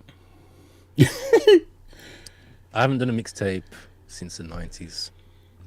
And if I did do a mixtape, I would approach it in the same way I approached my mixtapes in the 90s, where it's almost like it's an album, but it's me playing other people's records. So when I was doing mixtapes, I always approached it with a theme. It always had an intro. It always had skits. There was always something unique. Them times, obviously, it's a acapella and an instrumental remix live. And that's the other thing as well. It was you press record, you go, you mess up, 50 minutes in, you stop, you start again. Yes. Jeez. Yeah, man. Jeez. 100. 15 minutes in, if you Rewind that tape. yo, Rewind that tape. Start one again. take, Jake. Yeah, man. It has to be. You know what I mean? So I used to approach my mixtapes like I'm doing an album. You know what I mean? And when I think about it now, I never thought to myself, do it in sections, like stop. So do your 15-minute piece, pause, go again, do another 15 minutes, pause, and then piece it together. It was, if it's a 60-minute tape, 30 minutes one way, 30 minutes the other way. Yep. And that was my tape. Me Do you get too. what I'm saying?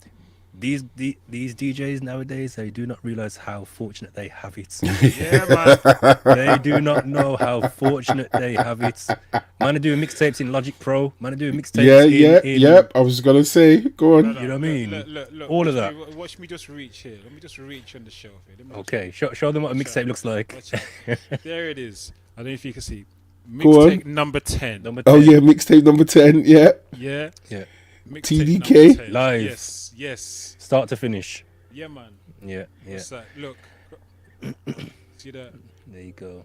Crocodiles mixtape Mixtape. number 10. Oh sugar. Okay. How long's the tape? What is it? That's a 90-minute as well. 90. Man's putting in minutes. work, you know. Yeah. 45 minutes each metal way. tape as well, you know, freak. Look. Metal position tape, you know, Listen. Rasta. Metal position tape, you know, Rasta. That mixtape, side A is not done until it stops. And if you mess up 35 minutes into that 45-minute tape, it's like, Re-record. what are you going to do? Yeah. What are you going to do? Yeah. You got to start again? If it's the last minute and the mix goes wrong, I gotta go all the way Are back. you going to put it out with the mess up in? That's what I'm saying. Listen. So it was hard work, man. So Do you still believe that okay, just playing Yeah. club and your personal favorite music together in a blend or a scratch and using all the talent and skills that you've got, that style of mixtape is still warranted? It's still okay? It's still like, do you listen to other DJs mixtapes and stuff like that as well? Yeah, I wouldn't. I think for me, because I'm from the old school era, the term mixtape means something specific Yes, to me. yes, So I would say that's like a mix. So you go on Mixcloud and you're going to see a, DJ so-and-so's 90s R&B mix. Yes. And there's going to be some tags on there. Yes. DJ so-and-so. Yeah. And it's going to start playing, you know what I mean, your usual 90s R&B mix-up for however long. Regular. Yeah. It's very rare I hear a mixtape that, in my heart, is a mixtape. Even like when artists do mixtapes, when I hear artists talk about, I'm dropping a mixtape. No, it's a unofficial album. That's what it is. Yes. Yeah. It's not a mixtape. It's like a compilation of sorts. It's That's not it. a mixtape. It's you Right. rapping on other people's beats to promote your album that's coming out in a few months. Yeah. But it's not a mixtape. So when I hear the term mixtape, it triggers something in me. I expect to hear a certain style of mixtape or mixing. Do you get what I'm saying? Mixing. And Mixing. I think UK Web Boy put it in there that some of them can't mix. So that's what I laughed at earlier on when he was No, talking. that's I read facts. that, but Yeah. some Very DJs facts. can't mix. Yeah. And that is it. It's the Yeah. same So with I me. would love to hear a fresh DJ mixtape that carries the authenticity of what a mixtape used to be. I'd love to hear that. I want to hear more Me of them too, things. man. Me too. Me know what I too. mean? Look, this conversation. Look at this. All my mixtapes. All my Got them tapes. stacked. All my mixtapes. Wow. Man's got the Before- TDK 90D. Yeah, man. Before I started going on to the digital and CD thing, there's all of my mixtapes, cassette tapes. 12 of them on cassette. Everything else after that was on CD. But I use the same process. I record one take, and anything goes wrong, I don't chop. I just go. But in fact, no. I did start to cheat with that when I went to digital, because if I messed up a mix, I could just go back to the tune before and start from that And splice in. and splice. Yeah. I could splice. Yeah. The closest I got to that, so again, it was probably 97, 98. I done a mixtape, and I had 2 cassette decks. So I recorded the mix, and then I play that in the other deck, record it onto another one, and that's when I do my drops. So I do like you know what I mean, my little effects and whatever else Yeah, over yeah, what I've already yeah. done. Yeah, yeah. Do you get me? So Yeah. that's the closest I got to kind of layering or you know, doing the stems and whatever. That's the closest I got. But in terms of the actual, all the mixing was live. Likewise, I never mixed with you know, I never cheated with the mixing at all. Yeah. Mixing was always done properly. I never used layer tracks to fake a mix. But when someone says mixtape, this is what I think of: doing mix, an actual mix. And for me, it's I would do a mix. But basically, a mix was my opportunity to really kind of express myself musically. You know, definitely. I put all of my influences into those mixtapes. You know, I was you know, I don't know too many. There aren't too many selectors that I know of. I'm sure there were more than I know of. Obviously, there must have been more than I know of because I don't know everybody in the world. But there's only a handful that I can name who I know were like scratch mixing dancehall at that time when I was, or mixing hip hop and dancehall and all these other genres in the way that I was doing at that time. I didn't really know many people who were really doing that, but I was doing that from day dot on these cassette tapes. And although, you know, it didn't help make me a household name or anything like that, it did help me to hone my craft. You know what I mean? So to the point where when I mix now, I know what I'm doing because I've been doing this for a long time. I've been, you know, what Friction was talking about earlier on about having the basics. You know, some of the artists not having the basics. You know what I mean? This is my basics. I got a whole catalog of basics here, and it's like they're not even. And there's levels to them, man. Because, like I said, I didn't know too many. I know Chris Goldfinger, Delano, in Jamaica, and I can't name too many others who were really scratch mixing dancehall to that level, you know, and much less mixing dancehall with hip hop, and that was standard for me. I mean, Friction knows from, you know, where we from our sounders when we grew up, like the hip hop and the dancehall, they kind of went hand in hand for us. Do you know what I mean? So. Yeah, man, mixtapes is definitely that for me, and it's a form of freedom of expression. And my podcast, I guess, is the new version of that. Not the podcast, sorry, my live streams are the new version of that, because it's me mixing whatever I feel to mix in whatever I want to mix it, and the recordings are now on Mixcloud. Yeah. So, yeah, and that's what I was gonna say. So just speak on the newer side of what you call a mixtape or a mix recording. Do you feel that it carries the same, how can I say, flag of promotion that, you know, a CD or a tape or something like that you put, maybe that, you know, has a different touch or feel, or what do you feel? Do you feel MP3s and viral? Is it easier to push out? I don't know. I don't want to lead your answer, but yeah. It's unquestionably easier to push out. You can do that at the touch of a button on top of a screen. Whereas before you had to like physically record the thing in real time and share it with a man, or if someone wanted to borrow the thing, they had to record it in real time and make sure say you carry back. Do you know what I mean? Going to TDKs in a pack of 10 from Tandy. Yeah, man, that's it. That's it. Dubbing them that's it. Yeah, man. Yeah. So it's a lot easier to put out, but I think it depends. To answer your question about its impact or what have you, I think it depends on what everybody what you want to do with that with that mix. Right. You know, so if your intention is to use it as a promo tool for other people's music, and you push it in that way, then it will serve its purpose. If your intention with that mix is to showcase to your supporters or people who like you, or even to new people or people who might be interested in booking you, what you can do, then you push it in that direction. Do you know what I mean? And you might record it differently. The last time I got asked to actually do a mix was Busy Fingers, may you rest in peace, asked me to do a mix there was a series of mixes that he was putting out, and he asked me to do one, and I did, and I put that mix together he said, "Just do you, just do." That's what he said, which is what I always said to him. He says, "Just do you." So I did that, and it was really, it was high energy. It was like kind of took like 115 BPM. Sorry for all the people in the chat who don't understand 115 BPM. Beats per minute. Yeah. Yeah, but the you tempo. I know what you mean. You know it's up tempo. You're It's up moving, tempo. yeah. You're moving. Yeah. You're moving. There was nothing slow. You There ain't was- not head. it You was ain't head all- nodding. You're moving. Yeah, it was all energy. It was all energy, because that's kind of what Busy was about.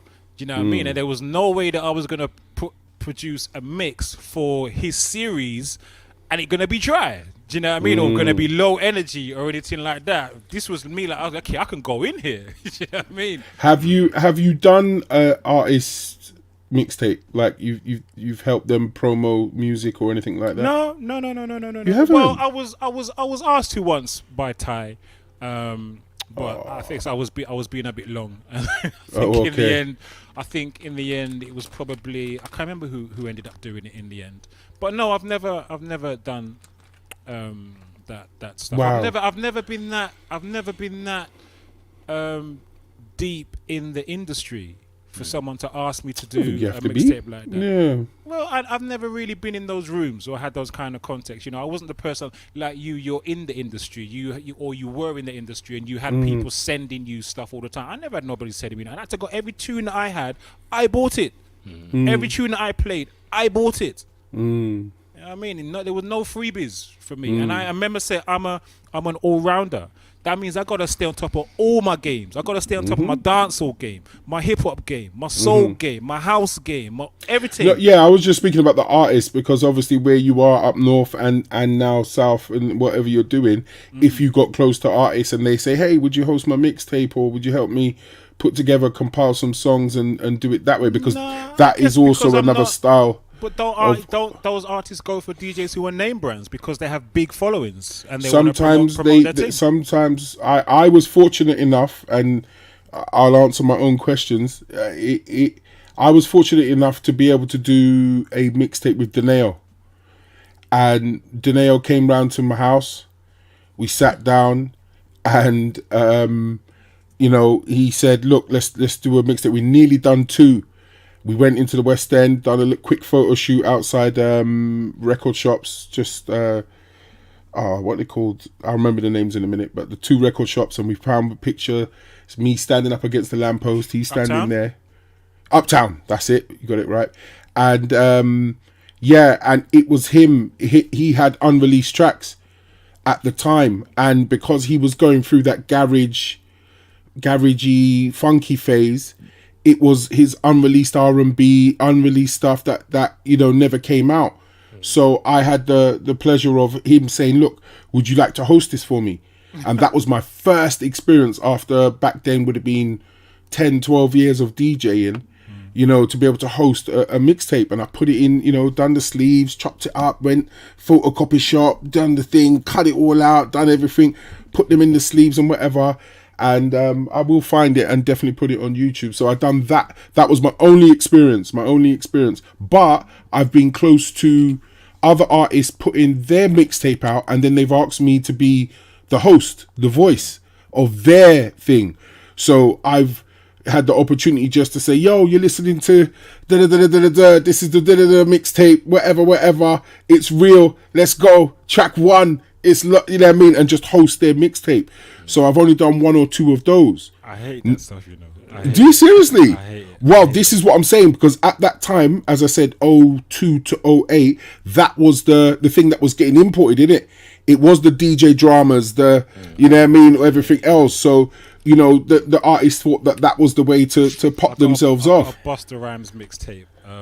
I've already outshined your favorite rapper. And when I say... there's some murderous tune on that mixtape, and all of them start with someone doing that song. Yeah, Busta Rhymes, here to here. Yeah. That was the thing. Over the whole of the thing. I'm a DJ. I want to play this Ross in the club. I know. Want to beat this I tune know, out. and it doesn't sound right in the club, does it? Yeah, let's go. Here. Yeah.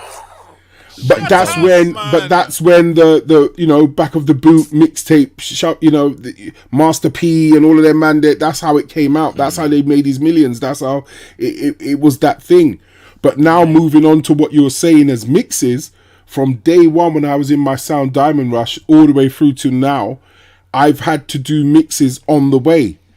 And I like what Frick was saying, like you haven't done it recently. I haven't done it recently because this is the sound boy you meet. You know when you're hearing back your mixes from other people, like literally order for order, tune for tune in the exact same order.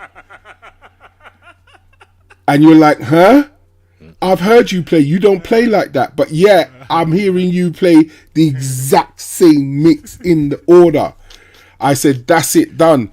So if anyone asks me, oh, could you send me a mix? I'm like, look, I've already left my 90s mix, my ragga mix, and my little hip hop mix online. If that ain't good enough, let me try out live. And if you like what I like, then you hear me what I'm doing live.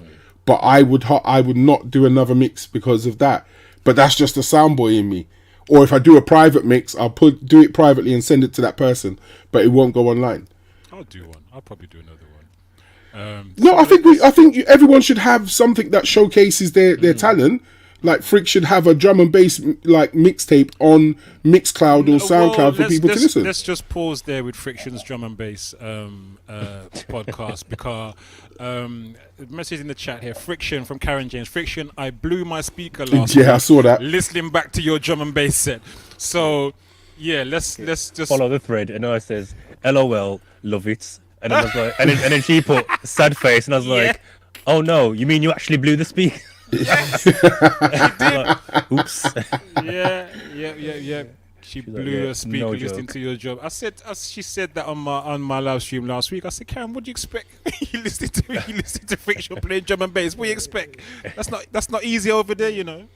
But I definitely think like Mixcloud and SoundCloud and all those platforms, that's the new outlet for your mixtapes. Yeah. And I think for me, I've never really approached the mixtape like how I used to approach the mixtape. I've just got mixes I've done and recorded and just put them up there. But I hear what you're saying. I think you've actually inspired me. I think I would like to do one, like really approach it like, yeah man, if I was going to do say a 60 minutes not mix, a mixtape, how would I approach it nowadays in this new generation? And put it out there. And I used to have a volume, I can't remember what it was. It really was, I did a couple in the B-side name, which I hold now, and before, when CDs, because I bought my own CD burner and I had bought my own tower. So, you know what I mean, at that time when I was in the West End regularly, I would have CDs on me, just giving them out. But they would be a couple of, out there tracks. But then, because of the promos and everything else, I was able to, bust certain tune first and whatever. And people say, oh, that tune that you played. I said, yes, on my mix CD. Bang, bang, bang, bang, bang, bang. Give it out. Do you get what I'm saying? So it was that way of staying current, but at a cost, because you were burning and buying CDs and everything else as well. Like you said there, like the mixtape was almost like another line of revenue or potential revenue for the DJ. So for every mixtape you sell, you could potentially buy a 12 if it's on import, or a couple 7s off the sale of. If you're selling them £5 to £10, you get me, buy a 1-2 tune. Where nowadays you can't do that because it's all streamed. It's all.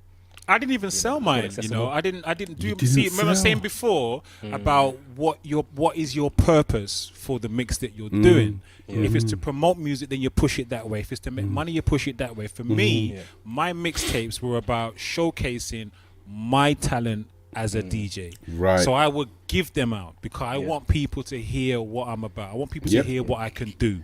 Do you know what I mean? And it's a different process as well of approaching the mixtapes like that, because when I do a live stream on Tuesdays, most of the time I don't know what I'm going to play when I do my live stream. I freestyle, but when the last official mix I did was the one that Busy Fingers asked me to do. That was the last mix that someone asked me to do, and it was a specific mix. Now I'm going to do 60 minutes. Has he got 60 minutes or however long it was? Do me a mix. That was a different process. For that one, I thought, what am I going to play? And I planned, I mapped that shit out, and I made sure that shit was fire. Do you know what I mean? There was no. I didn't just walk to it and say, "Yeah, I'm just gonna play whatever and see what comes up in 60 minutes." Different process and different result. Different result. That mix was fire, man. Yeah. Any do's and don'ts when prepping for a mixtape? Let's leave a couple jewels. Whether it's a promo mixtape, whether it's something just expressing your skills, whether it's, you know, as I said, helping out an artist or anything else, anything that pops to mind. Before we do that, can we just run through some of the messages in the chat before we Yeah, get we got so time. many that we Go haven't on. got? Yeah, before we get so many that we can't go back. I forget where we're starting from now. Mr. Diesel was talking about his mixtapes, and I think Kizzy Wizzy was saying she's still waiting for hers from Diesel. Mr. Diesel. And I'm old school light mixtape. Get Yeah, that. Mr. Diesel says I still make mixtapes. I just don't give them out to anyone. So he's sitting down on all that goodness. Kizzy Wizzy says I want to hear tunes mixed in. Like same ways. I don't want to hear you play one tune and then you chat and then just play the next tune and then you chat. I want to hear tunes mixed as well. UK Web Boys says I listen to other DJs for new music and the DJ flow. Yep. Likewise, I learn a lot from listening to. I learn a lot of new tune from listening to other DJs. A lot of new tune. Snap. Yep. Straight. Big up UK Web Boys was talking about. He's reminiscing on the cassette tapes. BASF, you know. Maxwell, jeez. Good evening to Platts Pro is in the building. Good evening, Platts. Salute, brother. Good to see you in the place. Bless up, bless up, bless up, bless up, bless up. And some DJs don't have a catalog for mixing only Sorry. for mixing only top 100 tunes. Some DJs don't have a catalog for mixing only top 100 tunes. Oh, sorry. It's I guess facts. it's true. I guess it's It's true. facts. Oh, sorry, that sweet me. Yep. He also says people came to me as they never had the tunes, so it was a blessing to have a bag tune on tape. A bag of tune, he's probably saying. Oh, yeah. yeah. And I was going to say, when you mentioned about not selling them, that's the reason I sold my mixtapes, is because people would come and ask me for them. And I think, like, I was playing, I had everything that people would see on MTV Raps, but I had them. To get it. So he was like, yo, do me a tape, man, do me a tape. And I was like, yeah, man, I'll give you a tape, man. So fine, it's a tenner, or, you know what I mean? So that kind of kick-started me to start thinking, yo, I can sell these. I can tell a quick story before we go into the do's and don'ts. When I was living out in Greece and we were working on a resort, there's a couple of DJs that were out there, and all of a sudden there was this buzz, because obviously we were playing the club tunes, but it was like the resort didn't have like the freshness that we were bringing, if you understand what I mean. So one DJ linked up with a local who had a tower and started putting out mixtapes. When I went round to this guy's apartment and I saw how many mixtapes, how many CDs he's got, and the pile of dunga cash he's got on the table, I said, what are you doing? He goes, bruv, I don't even have to DJ. I'm shotting CDs. I said, what? I'm on about thousands made. Look at the, As every Wednesday and Sunday people are coming in, he's re-upping and shotting the CDs. He spent silly money on duplicating, but made it back tenfold. So he would jam down a club and tell and literally at the end of his set, if you like what you hear, I've got a big CD. That's it. Done. He'll be outside the club for another 25 minutes. Bap. But that was years ago. You know what I mean? That was then. That was then. Have you heard the DJ drama story? Which part? Well, he got hit by the IRS, didn't he? He got raided by the IRS. My man made over 100 grand at one stage. And didn't declare none of it. No, he was just cash in hand, didn't he? He was just boom, shotting CDs. So the industry came for him, because obviously the whole copyright thing. Yeah. He's mixing other people's music, and they brought the IRS with them. When they licked him, he had about 100 grand off mixtapes. And did he go to jail? I think he went to jail for a few years. He had to pay back how much money, and that changed the game in terms of the mixtape game in America. You know what? Sometimes I gotta. You can't. When we're talking, just don't look at the comments in the chat because people will throw you off guard. No, I didn't know he went to prison for all of that. I'm in jail. Sorry, I didn't even know. I have to look into that story. That'd be interesting. I think he was on. Was it Matt Hoffa? He was on the My Expert. Oh, Opinion my, podcast. yeah. Was he on there? Yeah. Okay, I'll look out for that. Right, do's and don'ts. It's after 11. Any quick ones that we've got for anyone? Yeah, UK Web Boy's got a good one. Yeah, That's he what has. I was laughing about. He has, Make sure you don't get caught selling music. That's it. It's facts. It's actual true facts. Or following on from Melissa Dean's one, don't get caught selling mixed CDs in the salon either. Oh, you didn't. The barbershop was the spot for selling CDs. Yeah, man. Barbershop salon. They say you get CD, boy. Yeah, man. Yeah. And that goes back to the conversation we had previously about how digital streaming has changed how people consume music. Back in the day, you could go to a barbershop with a bag of CDs and shop them because people wanted the new music. If you had it and they didn't have it, that's the way they're accessing it. Yeah, man. And them cassettes there, they were always fresh tunes. So it was always I got a whole stash of fresh tunes, and that's our next mix. 100%. There. All the freshness. 100%. Some of my early mixtapes was just because I got the fresh tunes and I was driving. So I wanted to push in a fresh tune tape. So if anyone jumps in, do you get what I'm saying? What Freak knows. I just remember I never used to play dancehall, but because I was in the sound, I remember there was a time when Mama come back from London and a new piece had dropped, a new rhythm had dropped, and man's got like 8 pieces on that rhythm. And there was one period, I'd say around 90, probably between say 94 and 96. There was a time where dancehall pieces, yo. Yeah, man. Oh man, what are you talking? Listen, Damn. Yeah, man. 94 of sevens. Zim Zimmer. Sometimes there was too many, man. Sometimes I felt bad as a hip hop DJ. I felt bad because my man's coming back with a whole bag of new tune, and I'm playing the same as if I was playing. This is what last I'm saying. Listen, I remember say I was saying I have to stay on top. I bought all of my music. I had to stay on top of my game. So when it's a dancehall track, I gotta buy. I'm looking at 6, 7, 8 pieces. That's a mixtape in itself. Yeah, that's just one rhythm. Yeah, done the same. Yeah, man. Got my 7-inch box right there. Listen, you see all them 7 inches on the up top there? Yeah. That's every one all. of them you buy. This is pieces. Every one of them I buy. Pieces. Yeah, and all the rest. So yeah, UK Web Boy's got another good one. I beg you, stop pressing the fog on. Oh, come on, man. The foghorn is staple, man. It's a staple in it. It's a staple. Oh gosh. Do's and don'ts. Just anything that you think is important for for me. any. Definitely preparation. That's the main thing. Yes. You know what I mean? Like I said, I've got mixes online that I just freestyle. I'll listen back to them, and out of them, I can pull elements to say, yo, I'd use that again. I like the way that worked. I like the way that worked. Yeah. But a lot of the stuff I do now is just freestyle. So if I was going to do a mixtape, I'm going to sit down and prep and think and say, yeah, man, like Croc said with the Busy Fingers mix, I'm going to plan it all out before I even start and hit record.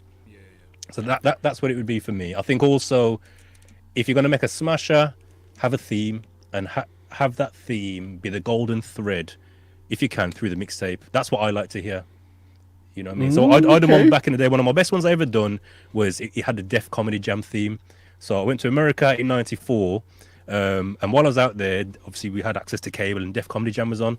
So I never had a video to say I'm going to tape it, but I had cassettes, so I would record them. When I came back, I used elements of those in a mixtape. So I open with a comedy piece, and then I play a track linked to the joke the guy was playing. That's saying, deep. Do you get me? So have a theme, man. Yeah, that's dope. UK Web Boy has another one. No +5, speeding up the music, sounding like Mickey Mouse. That's dead. Mickey Mouse. Do you know what? That's basics, because in today with the DJ software Serato, you can control the pitch and just have the pitch lock on. So even if you're gonna speed up the track beyond what it should be, it doesn't go chipmunk. You don't get that sound. So that's just kind of DJ 101 basics, really and truly. But yeah, you're right, UK Web Boy. You're right. I would say what did it preparation. I definitely I'm a fan. Whether you're helping an artist do a mixtape, prepare. Don't just let them send you the music and you do what you want. Sit down, chat with them, get into their vibe, understand their thing, and you can help put together something that showcases not only you as a host stroke DJ, but also let them, shine with your help. If you're just doing a straight mix as a DJ to promote yourself, my vote is for showcase what you are. If you're a multi-genre DJ or open format, as they say, show your open format. Have that like Frick was saying, have that theme. So in other words, it's your brand, whatever your brand is, whether you're linking it to your night or whatever you do or your residency or whatever, but show you've got 15 minutes of hip hop and how you transition into your dancehall, how you transition into your R&B, how you transition into your thing, put them up in segments, boom. YouTube. For some reason, a lot of DJs have got mixes on YouTube now. So use it to your advantage. Use all the platforms, Mixcloud, SoundCloud, YouTube, wherever you can get your mixes on, put them up there and showcase your music. I definitely think now's the time. Now's the time, especially with with a lot of venues and a lot of agencies and a lot of places saying, "Oh, send us your links." That's the first thing they say. "Oh, I want to work with you. Could you send us a link, please?" Make sure you're ready for it, innit? Make sure you're ready. You've got that genre to say, "Hey, guess what? Listen to this mix from here. This is the style I can bring." And it showcases exactly what you can bring for the type of work that you're looking for. Other way, if you're just a lover of music and you just want to put a compilation together, do that too. I think somebody, like what we were saying before, some of the DJs that I listen to who have bossed me on tune are just putting the love of the music out there. And I think those are the best. When you just love the music and you're just sharing it and you're bigging up the artist, you're saying, "Yo, this is what I was on, this is the artist's name." Be clinical with it, be supportive with it as well. So those are my few little tips. I say just do it right. Just prepare and showcase. Those are the two words if you walk away with anything. UK Web Boys dropped a number of suggestions here. So he's saying be original with your mixing. Yeah, definitely. Again, that's in terms of showcasing what you can do. Just try and be as original as possible. Get some good drops. Do people still get drops nowadays? You can. You can. You can. Yeah, that was a thing back in the day. Oh man, used to hunt and. Yeah, man. Yeah. Jeez. Make sure your volumes, your levels are set good. Mm-hmm. Again, a lot of these are fundamentals, really.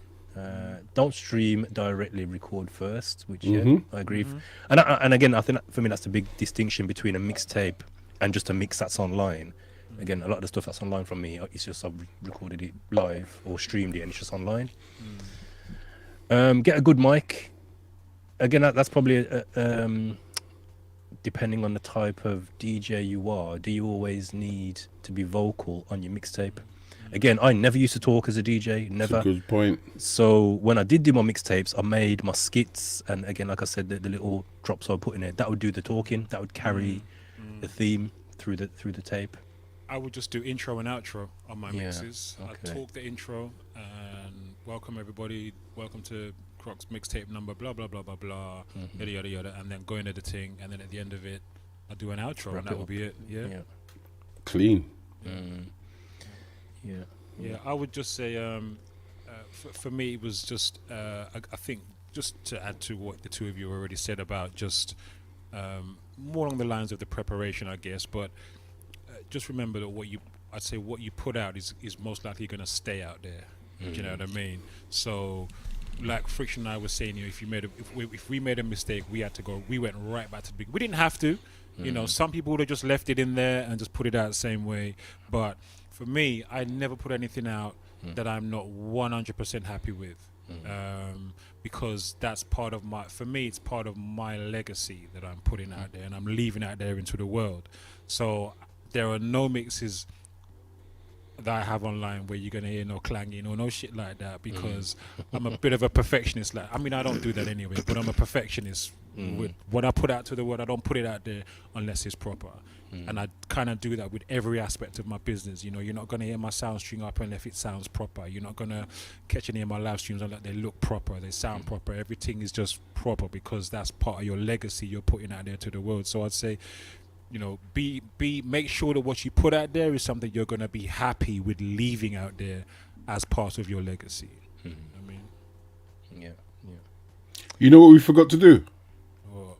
Push that magic button you found. Oh, It only just came into my head. That magic button you found. We should have done that at the part of the thing. But anyway, good thing to wrap up. Thanks, guys. I just done it now. It's new, innit? New tech. Yeah. We should have pushed the button. So that's it. Sexy graphic. Push the button. We got to do the talk. Thank you, guys. That was good. We got what? What are you saying? We got a new button. What have I missed? Yeah, so there's a button that we can press. If you're behind the scenes in our platform, you can press B and it sets a marker. So we can go, if we want to chop up or do a clip or whatever. What do you call it? Yeah, clip. A clip, sorry. Yeah, thank Yeah. you. Then Like a chapter. Yeah. It just Okay. sets a thing. You just hit B on your keyboard and it sets a Break. marker for us to go. But yeah. Nice. Yeah, man. Keep that in mind. Yeah, man. All right, the time is we're over time, man. It's 30 minutes. Where is Mad Trini when we're doing OT, man? Where's Mad Trini? Yeah. When we're doing OT? Somebody tell Mad Trini she missed out on 30 minutes of OT. All right, For free. for free. For the free. Non-requested. You know what I mean? Thank you so much, people, for joining us. We hope you've enjoyed the podcast. Don't forget you can watch back on YouTube and Spotify. Please share the link with your family and your friends and your people. We will be back throughout the week. I should be back tomorrow, 7 p.m. UK time for my weekly live stream. I'm starting to get back into the routine of doing those. Butch will be back on Sunday, 8 o'clock. B-side? The B-side session, season 4, episode 3, coming up Sunday. Make sure you're dig it. There. All right. Friction, are you streaming this week? I kind of fallen off with the streaming on my own platform. I need to get back on it. But I do believe this Wednesday for the Old School Hip Hop Raid, we've got something special. We're doing the Wu-Tang and Tribe Wu-Tang only. And Tribe. Yes. So we're doing a special dedication to Wu-Tang and Tribe, celebrating 30 years of Enter the 36 Chambers and Midnight Marauders. So I'm looking forward to that.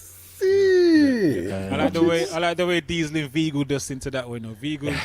Diesel just put it out there, and I said, "Yeah, man, I'm down for that." I said, "Right, Croc, you're the spokesperson for everybody. We're doing it."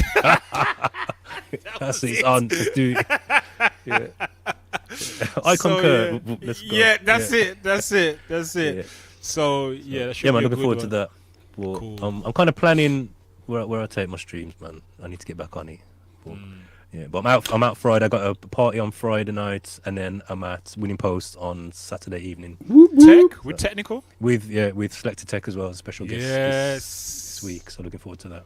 So that'll be That's I this forgot- week.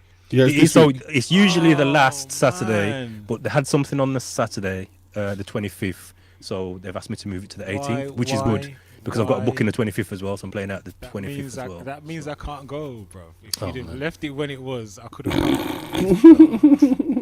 They actually said as well if I wanted to do the 25th as well, because what was going to be there, what they asked me to move is now longer on. And I was like, well, I've already got a booking now, so I can't do it.